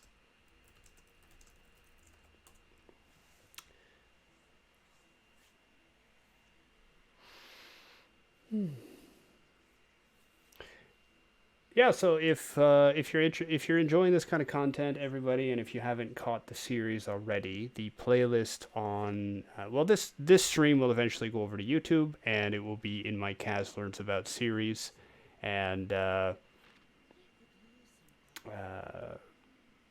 yeah, sounds good, Tower Mom, and yeah, it'll eventually go up there, and I have a playlist of other stuff. We've so far talked about IT support, acting, mythology, and autism and narrative design. So if you're interested in that kind of stuff, then feel free to jump back in. And if you are watching that kind of content, you have follow-up questions, just let me know. I can always put you in contact, or I can contact the speaker from those videos, and we can, It's always nice when somebody's actually interested in something, and they can you can kind of point them in the direction of where to learn about that. Yeah, it's funny, Chad. Like I said, I've done some geology. So Vala mentioned the Earth Science and Earth and Space Science course or program. I did the same one in a different university, but my focus was on planetary formation, right? So we never really went into chemical composition or the biological impact. It was just how planets form, because I was moving on to astronomy or robotic mission design for if you're going to design a mission to go to Mars, and if that mission is purely to find rocks and drill for them, it's not looking for fossils or anything. It's a different area of study. I mean, it's useful. All of it is useful, but it's different. So okay, I'm back. Hey, welcome back. Styx is also out for a minute or two, so yeah. Okay. I was just saying to Chad, I actually I kind of preliminarily did some of the same research that you did, because my university had a specific space engineering program, and then some not great academic stuff happened to me, and I had to drop out of the program, but I shadowed it while going into the Earth and Space Science courses, because there's a lot of crossover, at least in the first couple of years. So I did a bunch of those classes, and then I eventually was able to get back into the major stream that I wanted to do. So, but as I was just saying, my stuff was all on planetary formation, so the specific biological or chemical components or impacts is beyond me. So I'm learning a lot. Nice. Yeah. All right, waiting for 6 to get back. Random Destiny question. How many leaves do I have? 42. And I'm at 67. Nice. Maybe we'll do some bonfire bash when 6 gets back. If you don't mind. I gotta convert some leaves to ash. Don't mind at all. I could use some more armor pieces so I can get the seal gilded. Yeah, exactly. I have two more left myself. So, okay, chat. This has nothing to do with anything we're talking about right now, but my cat is lying next to me, and he is fully stretched out. Like, normally he's in a little, well, to make it relevant, normally he is like a nautilus or an ammonite. He's curled into a shell formation, but now he's very much like the paperclip, very much stretched out, and it is adorable. He's literally stretched out, and his feet are pressed against me, and occasionally he kicks as he's stretching even further. um, yeah, I'm trying to. I'm swimming with thoughts. I'm trying to think of some further questions here. Mm. I'm amazed, like, it seems the chat's pretty slow today.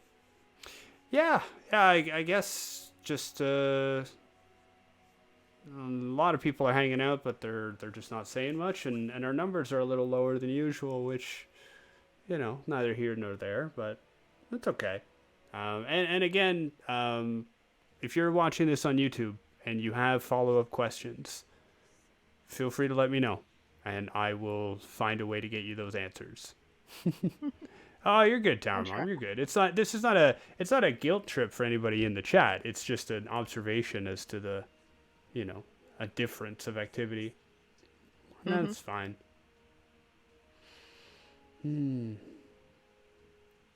I had some terrible teachers in my program that were. I literally had a class where it was like first year, and they were basically just trying to teach us the difference between early geology, and it was more talking about how, like, what it led to was talking about how earthquakes and waves, like seismic activity, moves differently through different types of material in the earth, which is one of the ways that we can tell what is in the interior of the earth, which is great. That's where the lesson was trying to move to, but where it started was trying to teach us the difference between a solid and a liquid. And I gotta tell you, I loved school, and I was very academically inclined, and we could sit here and argue if water is wet and what's a solid and what's a liquid. But man, that class was really bad. He spent way too long trying to tell us what a liquid was. I don't know. I had some really.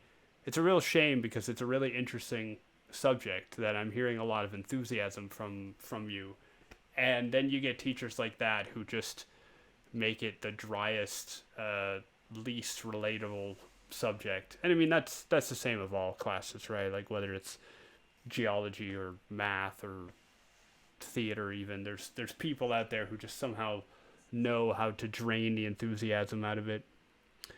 Did you have any like really inspirational mentors, like any kind of rock stars, either that you knew or that, like, I know in the dinosaur world there are specific paleontologists who are like literally known entities, but like Jack Horner. right, yeah. So like in paleontology, geology, either on a personal level, like a professor of yours, or I don't know, an older colleague or something, or on a kind of reputational level, are there? I'm just wondering about that. If you had some people that you could really look up to, or who were really pioneering in their field, or just bringing their enthusiasm every day. Honestly, my supervisor in undergraduate was very much a mentor to me, and I looked up to him so much. He saw me as his protege and put his all into teaching me everything he could, and like he believed I could do anything, honestly, which was so helpful and motivational to hear it from him. And like his recommendation letter for me for grad school was what got me into grad school. Oh, Um, wow. he made such a glowing recommendation letter for me that it thoroughly impressed my graduate school advisor. Um, That's uh, amazing. yeah, unfortunately, he passed away my second year in my master's degree, which Uh, was very sad. It was very sudden from cancer and not expected at all. I'd seen him in October before, and he was fine then. So well, that was. at least he saw you go into, you know, to take that next step, right? Mhm. I think that would be very fulfilling. Yeah. And another person who was really helpful was um the main invertebrate paleontologist on staff at the University of Alberta was also a very influential and like supportive of me as well. He wasn't my advisor, which I tried to get a PhD, him to be my PhD advisor, which would have worked so much better. I probably would have made it through. Mm, But um, there just was no project or funding that I could work with him on, so yeah. that didn't happen. But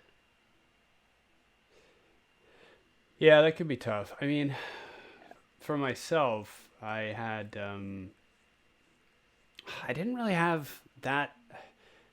My professors were odd. They really kept kind of a box around themselves, and they were interesting, and some of them were inspiring to me in terms of how they thought or what they worked on. But in terms of like working with me or like helping much, I mean, I literally the last year of my program, I literally went around to all my professors and said, "What do I do now? Like, what do I do when I'm done? What direction or advice or recommendation?" And unfortunately, they didn't really have much to say.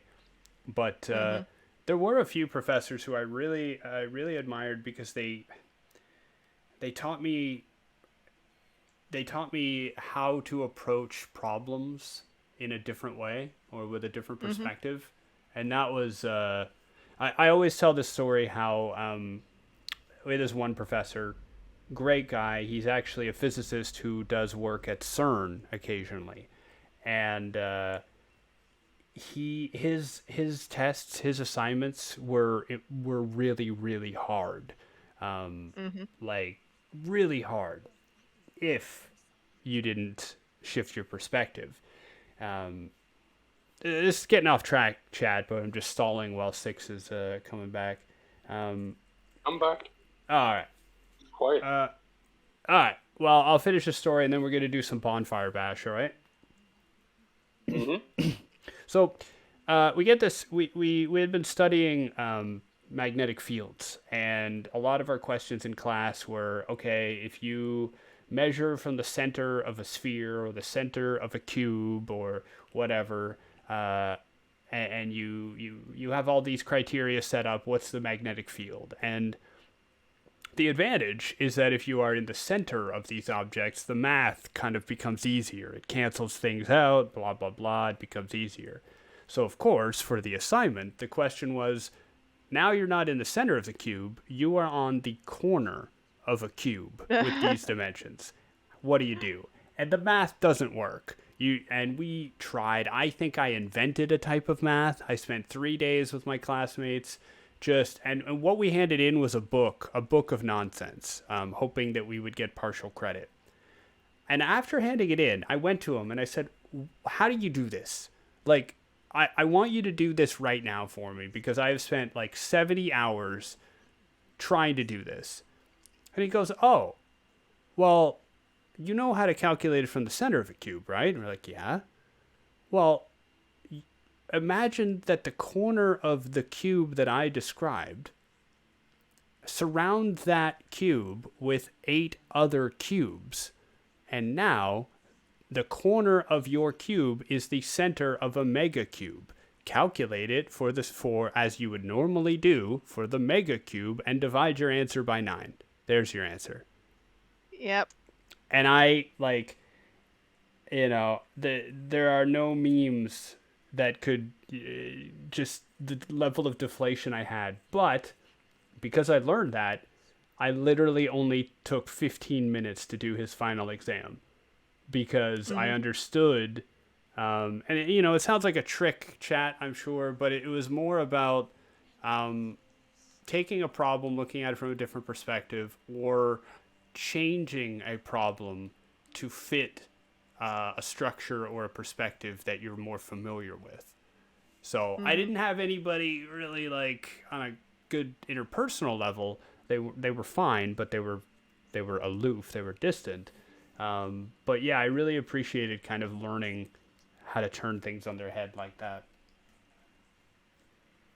All right, bonfire bash. How you fix IT problems a lot of the time. Mm-hmm. As I always say, if it doesn't do what I want, I'll cheat. I Yeah. got kicked. Oh, I got kicked. I think it's a Soon as bug you- where if you sit like if you sit at a destination long enough, it's not even about time. It's just like if you sit there for a while, when you try to launch directly into another activity, it just kicks everybody.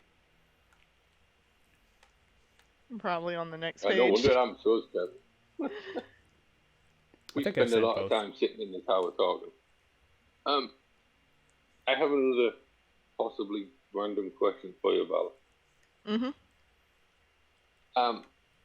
I know that I don't know how I know half this stuff that I know, honestly, but I know that they've been getting rock samples from the Mariana Trench for a while now, which, for anyone that doesn't know, is pretty much, as far as we know, is the deepest point on Earth at the minute.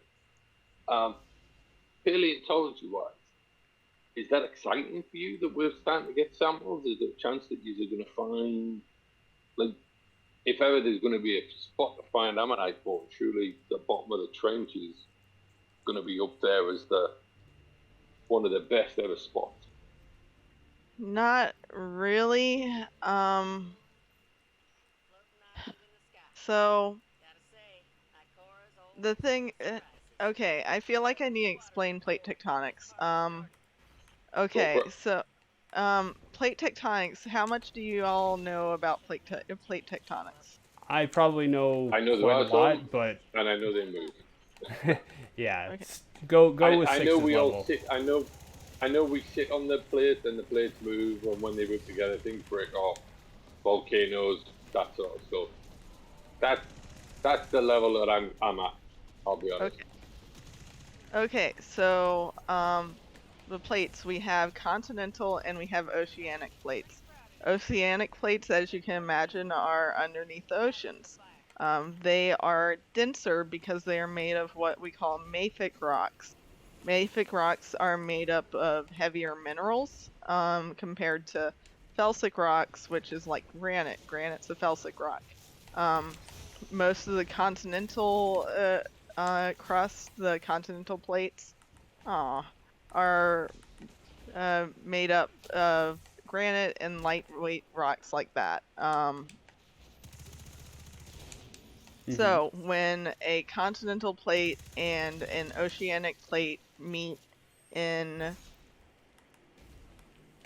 at a margin, when subduction happens because the oceanic plate gets so heavy and dense it starts to sink under.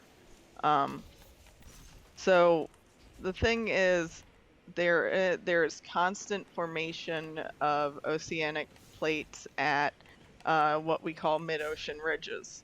So the middle of the Atlantic, there's a mid-ocean ridge where there is constant formation of oceanic plate.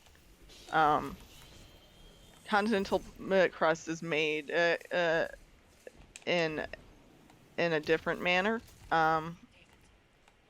Then that it's a little complex, and I'm not gonna really get into that. But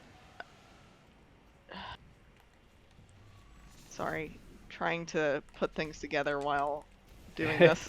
No problem.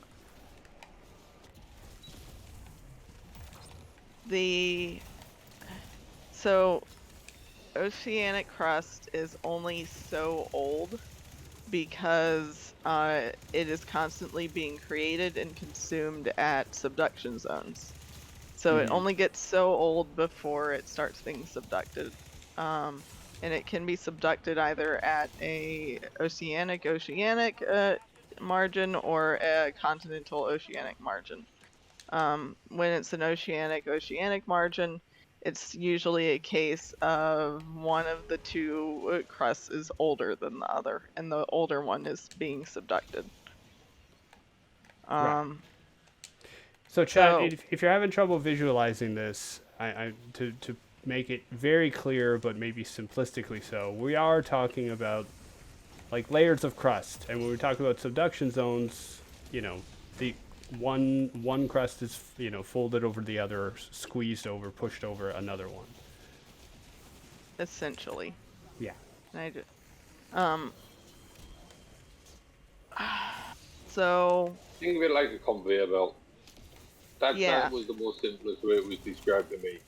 Yes. Each plate is like a conveyor belt. So. But one sits a little bit above the other. Yes. So, the oldest oceanic crust we have is Jurassic in age. Most of it's younger than that. So there's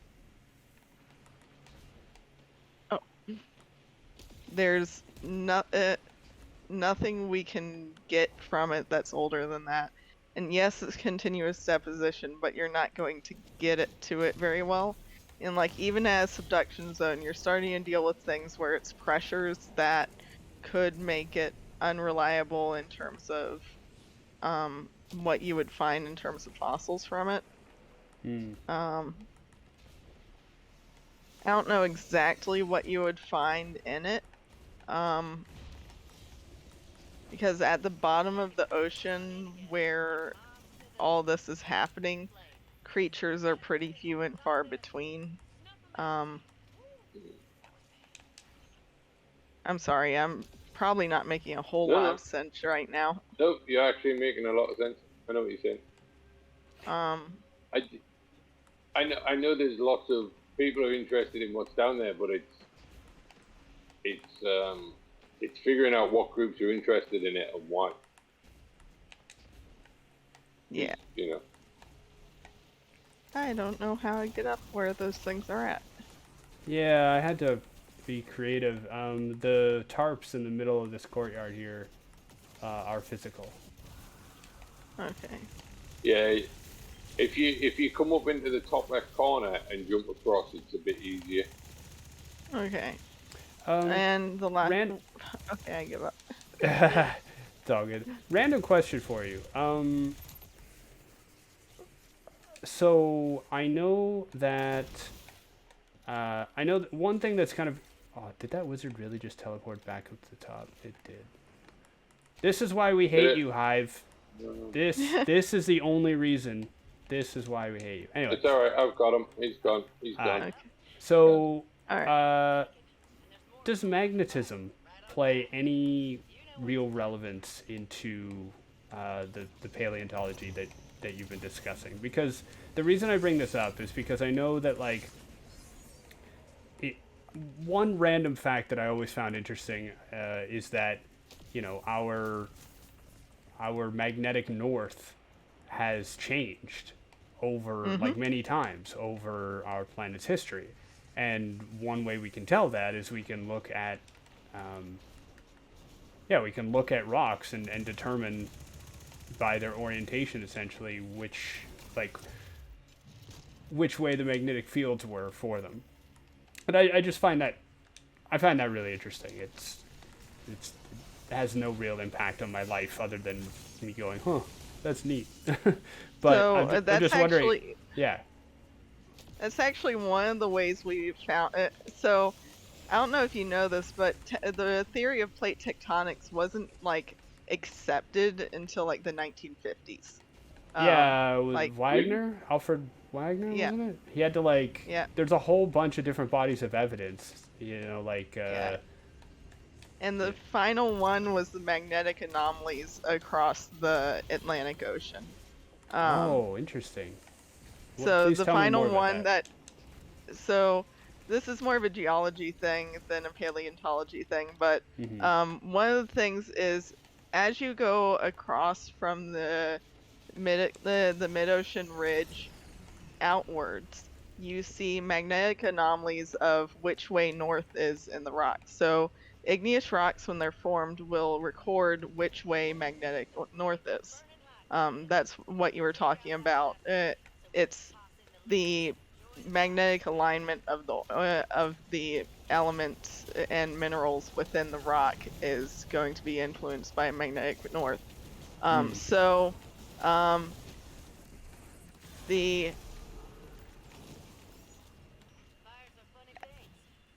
because there's continual creation of crust and igneous rock at the mid-ocean ridge, you have continuous measurements of that magnetic north, and you see the flip-flops in it as you go along the along outwards from the ridge.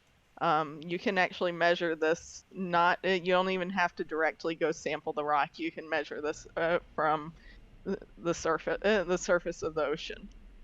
So they measured this going across a ridge, and you could see the magnetic anomalies mirrored on each side of the ridge. So showing that the crust is expanding and creating more material over from this point along. And that was the final thing of like, how else can you explain this other than plate tectonics? That was the final straw that solidified it as a theory. Well, that's cool. So is that how you get patterns in granite? No, it's not something that's visually evident. You can't really see what's going on with it. The crystals are made based on the distribution of elements at their formation, as well as their crystal structure and crystalline nature. Words aren't working. A little bit So more or basically, less. it's not going to be visual to the human eye, is it? No, it's something that has to be measured using other tools. Did we get Cabal again? No, we got Fallen. Fallen. Okay. So, did atomic testing impact how you age finds? So when this some testing that is done, is it carbon dating? They measure things from when atomic testing was done because it irradiated the air. And I can't remember how the process works, but some aging is done because they measure materials that don't have the right radioactive isotopes. Oh yeah, so that's a really cool thing about the more recent rock record is so this is probably not exactly what you're talking about, but one of the things that's actually recorded in the rock record is the first explosion of the first nuclear bomb because of the sudden appearance of a lot of radioactive materials. And it's recorded in like mud samples from like the Chesapeake Bay even. So that's probably not exactly what you're talking about, but that is a thing. Interesting it's really weird what gets recorded by the assumptions that most of us don't even stop to think about. But so much is there if you know what you're looking for. Yeah, so the isotopes that we look at aren't necessarily radioactive. So the ones we use for dating and the ones we use for um, uh, most of our studies aren't radioactive because honestly, over the sorts of time periods we're trying to date things on, even um, even most radioactive minerals we can think of probably would be at minute quantities. Um, I mean, that's my. I will say I'm not really versed in that, so don't quote me. No, There. it's fine. I genuinely can't remember the whole thing. I just know that there's a type of test, and when it's done, is it uses the fact that there's more atomic particles in the air now as part of the dating process. But I don't know how it works, and Yeah. I didn't know if it impacted any of the stuff that you guys were sort of the sort of No. things you would be checking. No, we're using stable isotopes um instead of radioactive isotopes because they're going to stick around through time and they're not going to change. I can't jump. The stable isotopes are what we use, and we do, for example, we'll use oxygen 16 and oxygen 18, for example, is one we don't use necessarily for dating, but we use it for understanding climate. It basically correlates with I'm trying to remember exactly what it is, but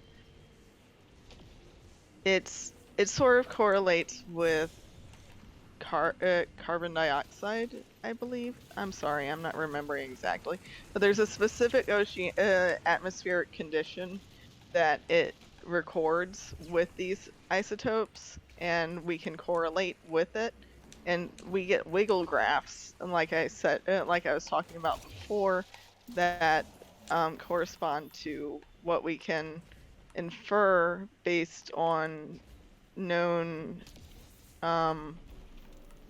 we have known shoot sorry No, we have chat. Alright. I will disclaimer this. In order to make this chat happen, Val had to go to work early today. So Val has already had a long day of work, where she started early, and now she's having to explain, not just like something she's passionate about, but like extremely complicated, but also basic fundamentals of 2 different careers. So, yeah. while doing bonfire bash. While doing while getting doing attacked bonfire by the scourge of humanity, exactly. So, yeah, it's all good, honestly. After you So just rage quit at this point is testament to your dedication to this. yeah, we have so basically these isotopes are measured versus a standard. So for the longest time, one of the types of isotopes we did, which I believe is the oxygen isotope, was measured versus the PD belemnites. So we had the isotope measuring machines we use measure the amount of for example, the oxygen 18 isotope in a sample versus a sample of the standard.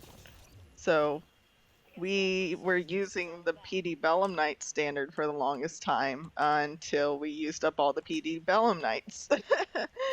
Now, Because okay, go ahead. so that's the thing is whenever we use the standard, a little bit of it is consumed for the measurement. So I have to say that PD Bellum Nights, my brain cut those syllables in a different way, and it made it sound like it was some kind of sports team, like like the Knights of PD Bellum High School or something. You know what I mean? Anyway, Yeah, that makes Yeah. sense. I Got mean, 'em it's like, like hey, it's like how some claim that they have like the Shroud of Turin, and every time they do a test on it, they essentially are eliminating more and more of their claim because they have to use material for the testing. Yep. Yeah, so that's the thing, but that's one of the standards we used for the longest time, was the PD belemnite. Now we use a specific portion of water from a specific ocean, that we compare it against, from what I understand. Hmm. I haven't I haven't looked into that as much, but we use a different standard these days. Right. Um, the Sorry, I'm looking through my Yeah, take your time. postmaster. it's all right. It's all good. Um,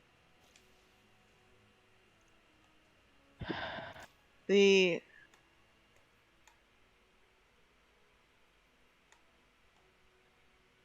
So, like I was saying, we use stable isotopes. So we use zircon.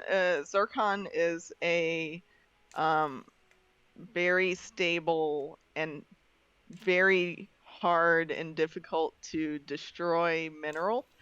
And measuring from zircons is one of the ways we do our really deep time measurements. Like time to measuring time back to like the first time we had rock. Like the first rocks, we're Hmm. measuring time in terms of um the zircons found in this rock. We'll find zircon particles in this sedimentary rock from so long ago and determine these zircon particles are from so much further time ago. So that's like one of the ways we're measuring how old the earth is stuff from like that. Like Hmm. I'm probably not explaining Oh, things that well. No, yeah, I remember carbon dating and dating of this kind is something I've learned a little bit about, and yeah, you're making sense. Um, something just popped in. You're Go ahead, trying to Six. explain extremely complex stuff to people who don't know that much about it. So I think you do know some. Yeah. Okay. Uh, okay. So we're making the fictional biopic of Vala, right? Where you're out of the field. You're not. I don't do that anymore. Uh, what would bring you back? Either out of expertise, extreme enthusiasm, or spite.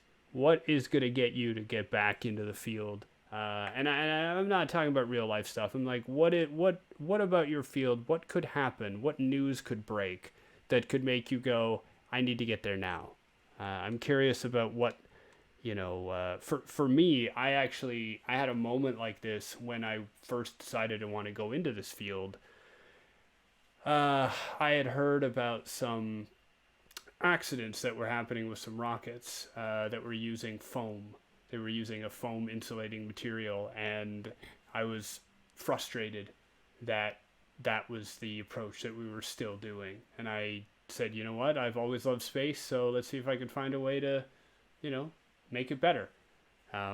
But yeah, I'm just wondering, like, what? Because you mentioned before how you've been out of the game for a few years and you haven't really been following stuff. But I'm wondering, I'm bouncing all over the place with my questions, but I'm wondering, like, an easier way of asking this is, if a headline were to catch your eye on this, what would it be about, or what aspect of your field would it be about?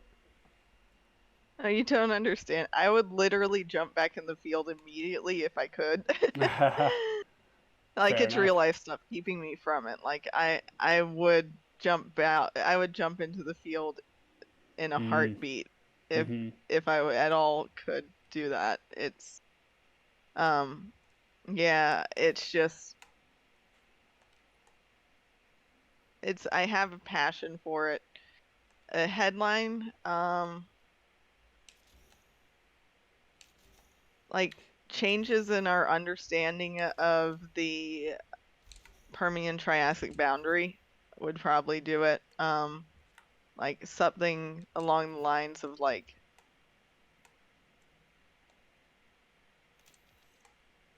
controversial ideas on the extinction mechanics, or like we confirmed that the Deccan traps were the main, not the Deccan traps, the Siberian traps were the main cause, or like consensus of that on that matter, where we're like, okay, we finally identified what caused the slow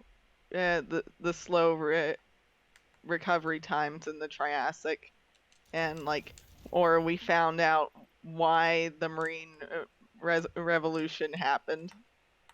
So I know that probably all of it didn't make any sense, but no, I mean it makes sense. Like you make that, you know, changes in certain things that are fundamental, or things that are either thought to be understood but not, or things that are still not really understood, but new evidence comes to light. It's kind of what I expected, but I wasn't quite sure. Yeah. Are there specific gaps in paleontology or geology that are notable? So, for example, like, I don't know, missing fossil record, you know, a certain time span where there's just not enough evidence of a certain type of thing, or yeah, I'm just wondering if there's gaps like that, because like I've seen that in the astronomy field, where they're theorizing that certain astronomical bodies should exist because they've seen evidence of like something left on the spectrum, something right on the spectrum, but they haven't found the thing in the middle. Are there things like that that you know of, or that are interesting to you as well, like on the invertebrate focus? So maybe not quite like that, but we have some weird outliers that we have nothing that looks like them before them and nothing that looks like them after them, but they are definitely a thing. We have many fossils of them, but we don't know where they came from or where they went to. The prime example is an organism called Tully monster. Like, I think the actual genus and species is Tully monstrum or something like that. Okay. I highly recommend looking up pictures of the Tully monster. It is very strange. It's If Tower Mom could send you a picture, that'd be fantastic. Yeah, But it just popped up. I'm looking at it now. Hold on, images. That's Okay, like that's a squid with a really long claw. That's a Star Wars character. That's not. So, chat. that isn't. Are those eyes?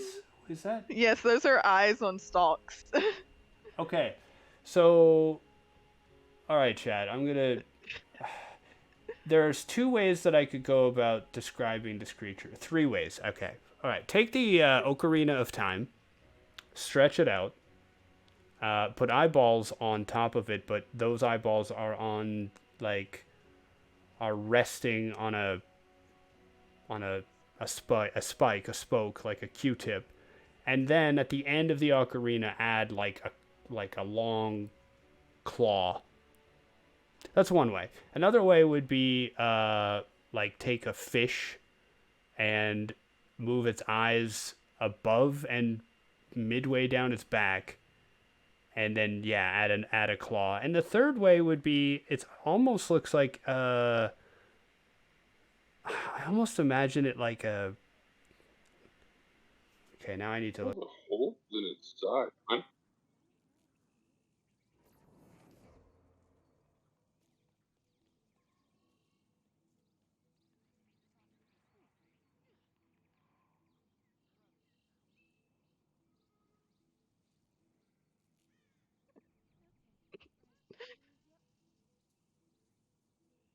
Yeah, so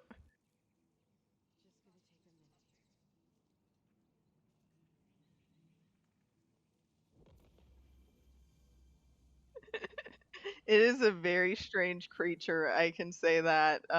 Like I said, we have multiple fossils of it, like a lot of them, and they're from a very specific location at a very specific time period.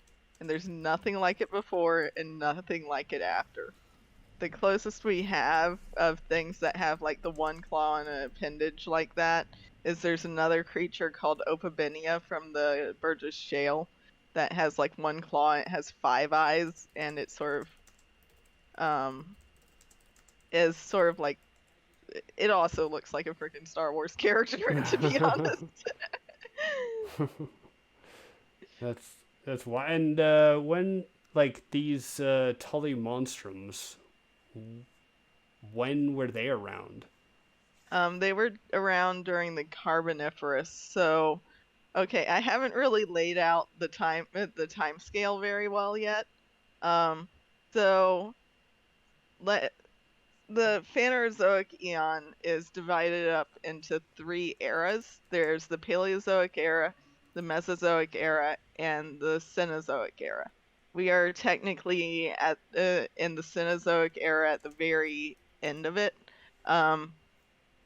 The Paleozoic era is divided up into the Cambrian, the Ordovician, the Silurian, the Devonian, the Carboniferous, and then the Permian. And then that's Hang on the a minute. Paleozoic. I've got to drop out for 2 seconds. I'll be back in a bit. Okay. Yeah, no worries. Then the Mesozoic era is divided out into the Triassic, the Jurassic, and the Cretaceous. The Mesozoic era is known for that's the time of the dinosaurs. So, and then the Cenozoic, don't ask me, I remember all the periods, etc. for that. I remember it starts with the Paleogene, and that's, I don't remember it that well. I normally have to reference it. I carry around a little geologic timescale cheat sheet with me everywhere. That's adorable. Because like sometimes I have to explain what I studied and stuff. I have to be like, okay, here it is on the time scale. This is what the time period I studied.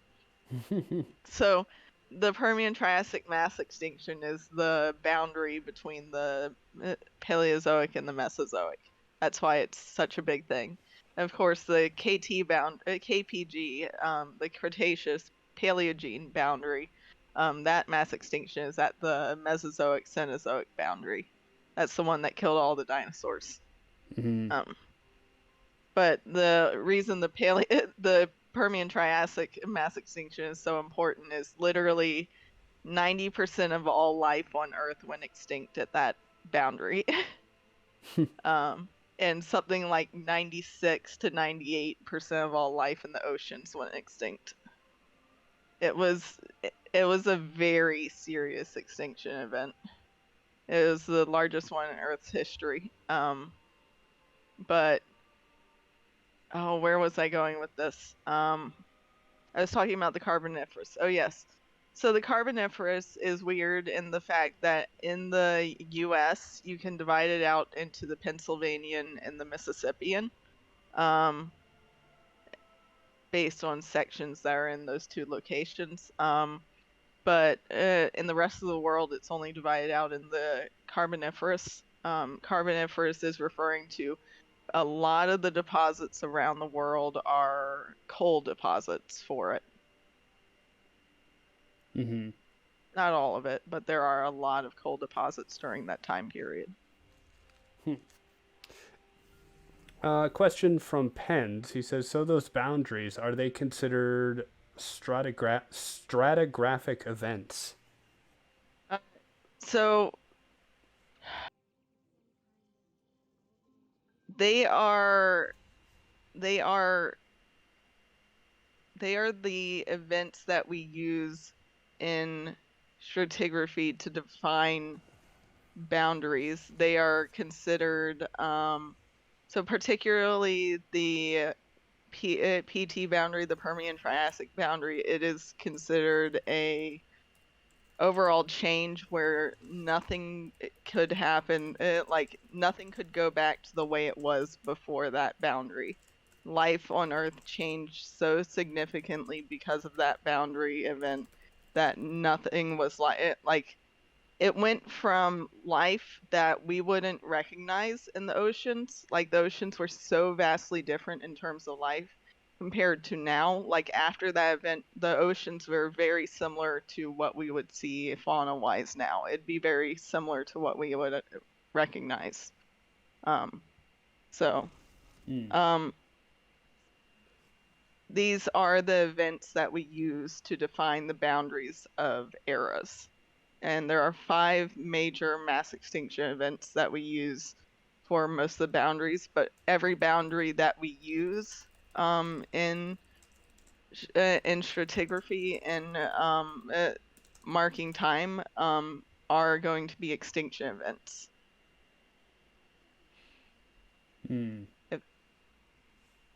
Like, we use extinction events as markers of boundaries. Which is pretty morose, but fair enough. Like I said, we mark boundaries by life in the Phanerozoic. Not so much in the Archean or the Proterozoic, but in the Phanerozoic, time is marked by life. And like, this was determined way back when geology was like first being devised, like I think the first major studies were like most of geology was brought about around the time of the Victorians. Like, a lot of the studies and a lot of the rules and stuff were brought about during that time. Yeah, kind of the natural philosophy sort of era. You know, evolving from like that. we've been thinking about rocks since forever ago. Like, there are marks, there are records of some Greek philosophers thinking about and trying to figure out why there are fossils of sea creatures on the tops of mountains. So, like, we've been thinking about the Earth for quite some time and trying to devise why things are the way they are in the rock record. But, like, yeah, I think a random fact that I learned, and probably a reason why you bring up Canada quite a lot, is a significant portion of Canada was under an ocean. Yep. And then now it's not, but so it's deposited a lot of or fossils have remained. So there's the major ocean you're talking about is the Intercontinental Seaway during the Mesozoic was when it was primarily being deposited. It covered most of the interior of North America. So the weird thing about the Mesozoic, and particularly the Cretaceous, is we didn't have polar ice caps during that time. Huh. Like, think about that for a minute. Yeah, I never actually assumed that there was a time like after the plates were formed that we didn't have them. I hadn't thought of that. Yeah, so there are time periods in Earth's history where there aren't polar ice caps. There are also times during Earth history where we have a arguable time period where the whole Earth was what was called snowball Earth. So almost completely covered by ice. So that is very controversial, and I'm not going to get into it. There's a lot of arguments over like how frozen was it, but we do know it was significantly covered by ice during a period in Earth's history. Pens is asking, is that when the poles flipped? No. So the poles flip regularly. It's like every so many millions of years the poles flipped. The magnetic poles flip. So the Earth goes through what are called greenhouse and icehouse phases. This is dependent upon basically greenhouse gases in the atmosphere, how sequestered they are versus how free they are in the atmosphere, as well as other events like volcanic events can cause greenhouse atmospheric conditions. the Earth has actually been in a greenhouse condition most of Earth's history, as opposed to icehouse conditions like what we're in right now. What we're in right now is technically considered an icehouse condition, where we have significant polar ice caps, is less common. One of the major causes of why we have polar ice caps is that we have a landmass at one of the poles. So that doesn't happen that commonly in Earth's history. I think Antarctica being where it is the major reason why we have an ice cap right now, ice house condition right now. So sorry, that was sort of rambly. No, I mean, yeah, I hadn't thought of that before, and that makes sense. Like that's where the ice cap is maintained. If you don't have a landmass there, then yeah, you're not gonna have it. Yeah, but think about how variable the ice cap in the North Atlantic is, Mm-hmm. in the Arctic Ocean is.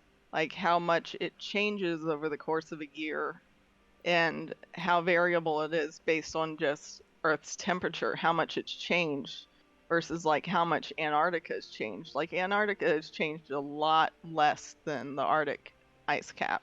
And Mm-hmm. that's because there's a landmass that's soaking up the heat. That makes sense. Um, water is so the thing is you know how much water absorbs heat? It has a very high specific heat capacity. Yes. So that's part of the reason is water. The thing is ice at the poles doesn't form by seawater freezing. It forms by precipitation occurring over top of the water and staying there. So I don't know if that makes sense at all, but that's Yeah, I hadn't. Huh. Okay. It makes so. sense. It's just I hadn't thought about it that way. I didn't know that. So. Yeah, there's weird properties of water that cause a lot of weirdness in terms of atmospheric conditions on Earth.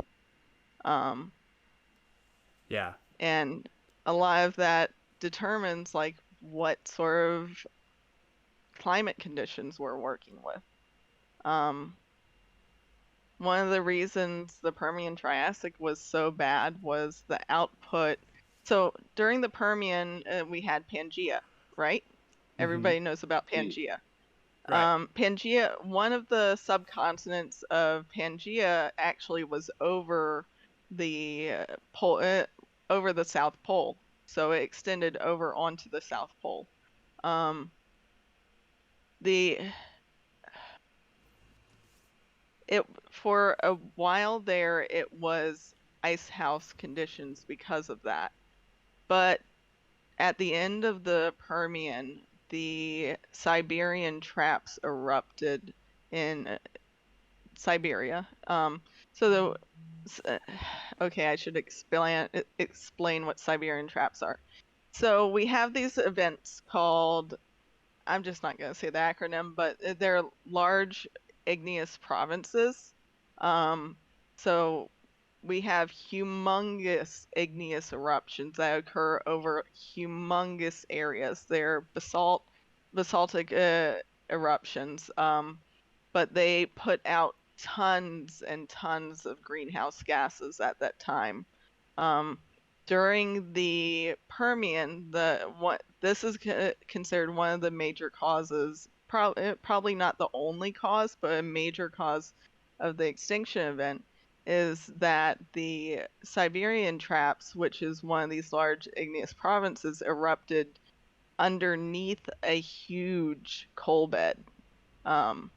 So on top of the huge amounts of greenhouse gases the igneous province was already producing, which volcanic eruptions are a huge contributor to greenhouse gases in the atmosphere. Mm-hmm. They're a major contributor. But the greenhouse gases from all the coal burning also like accelerated it even more. This is why the Permian Triassic mass extinction is so comparable to what we're doing right now, is because of how forced it was by greenhouse gas proliferation.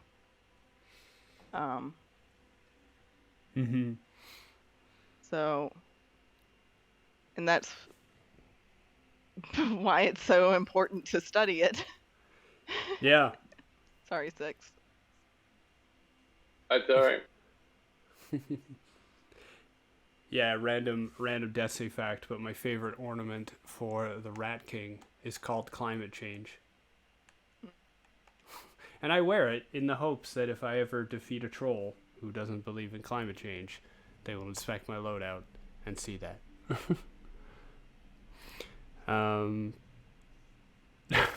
Going off the deep end of the chat, I'm not going to follow up on that. Yeah, wow. But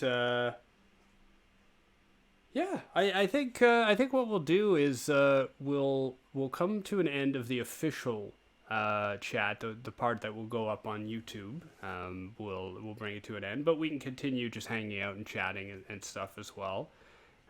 For the purposes of the video, I just want to say thank you, Vala. Thank you so much for hanging out with us and taking the time and explaining everything. I hope that that our questions kept you entertained at least, and that you had a good time. Yeah, it was great. Thanks for having me.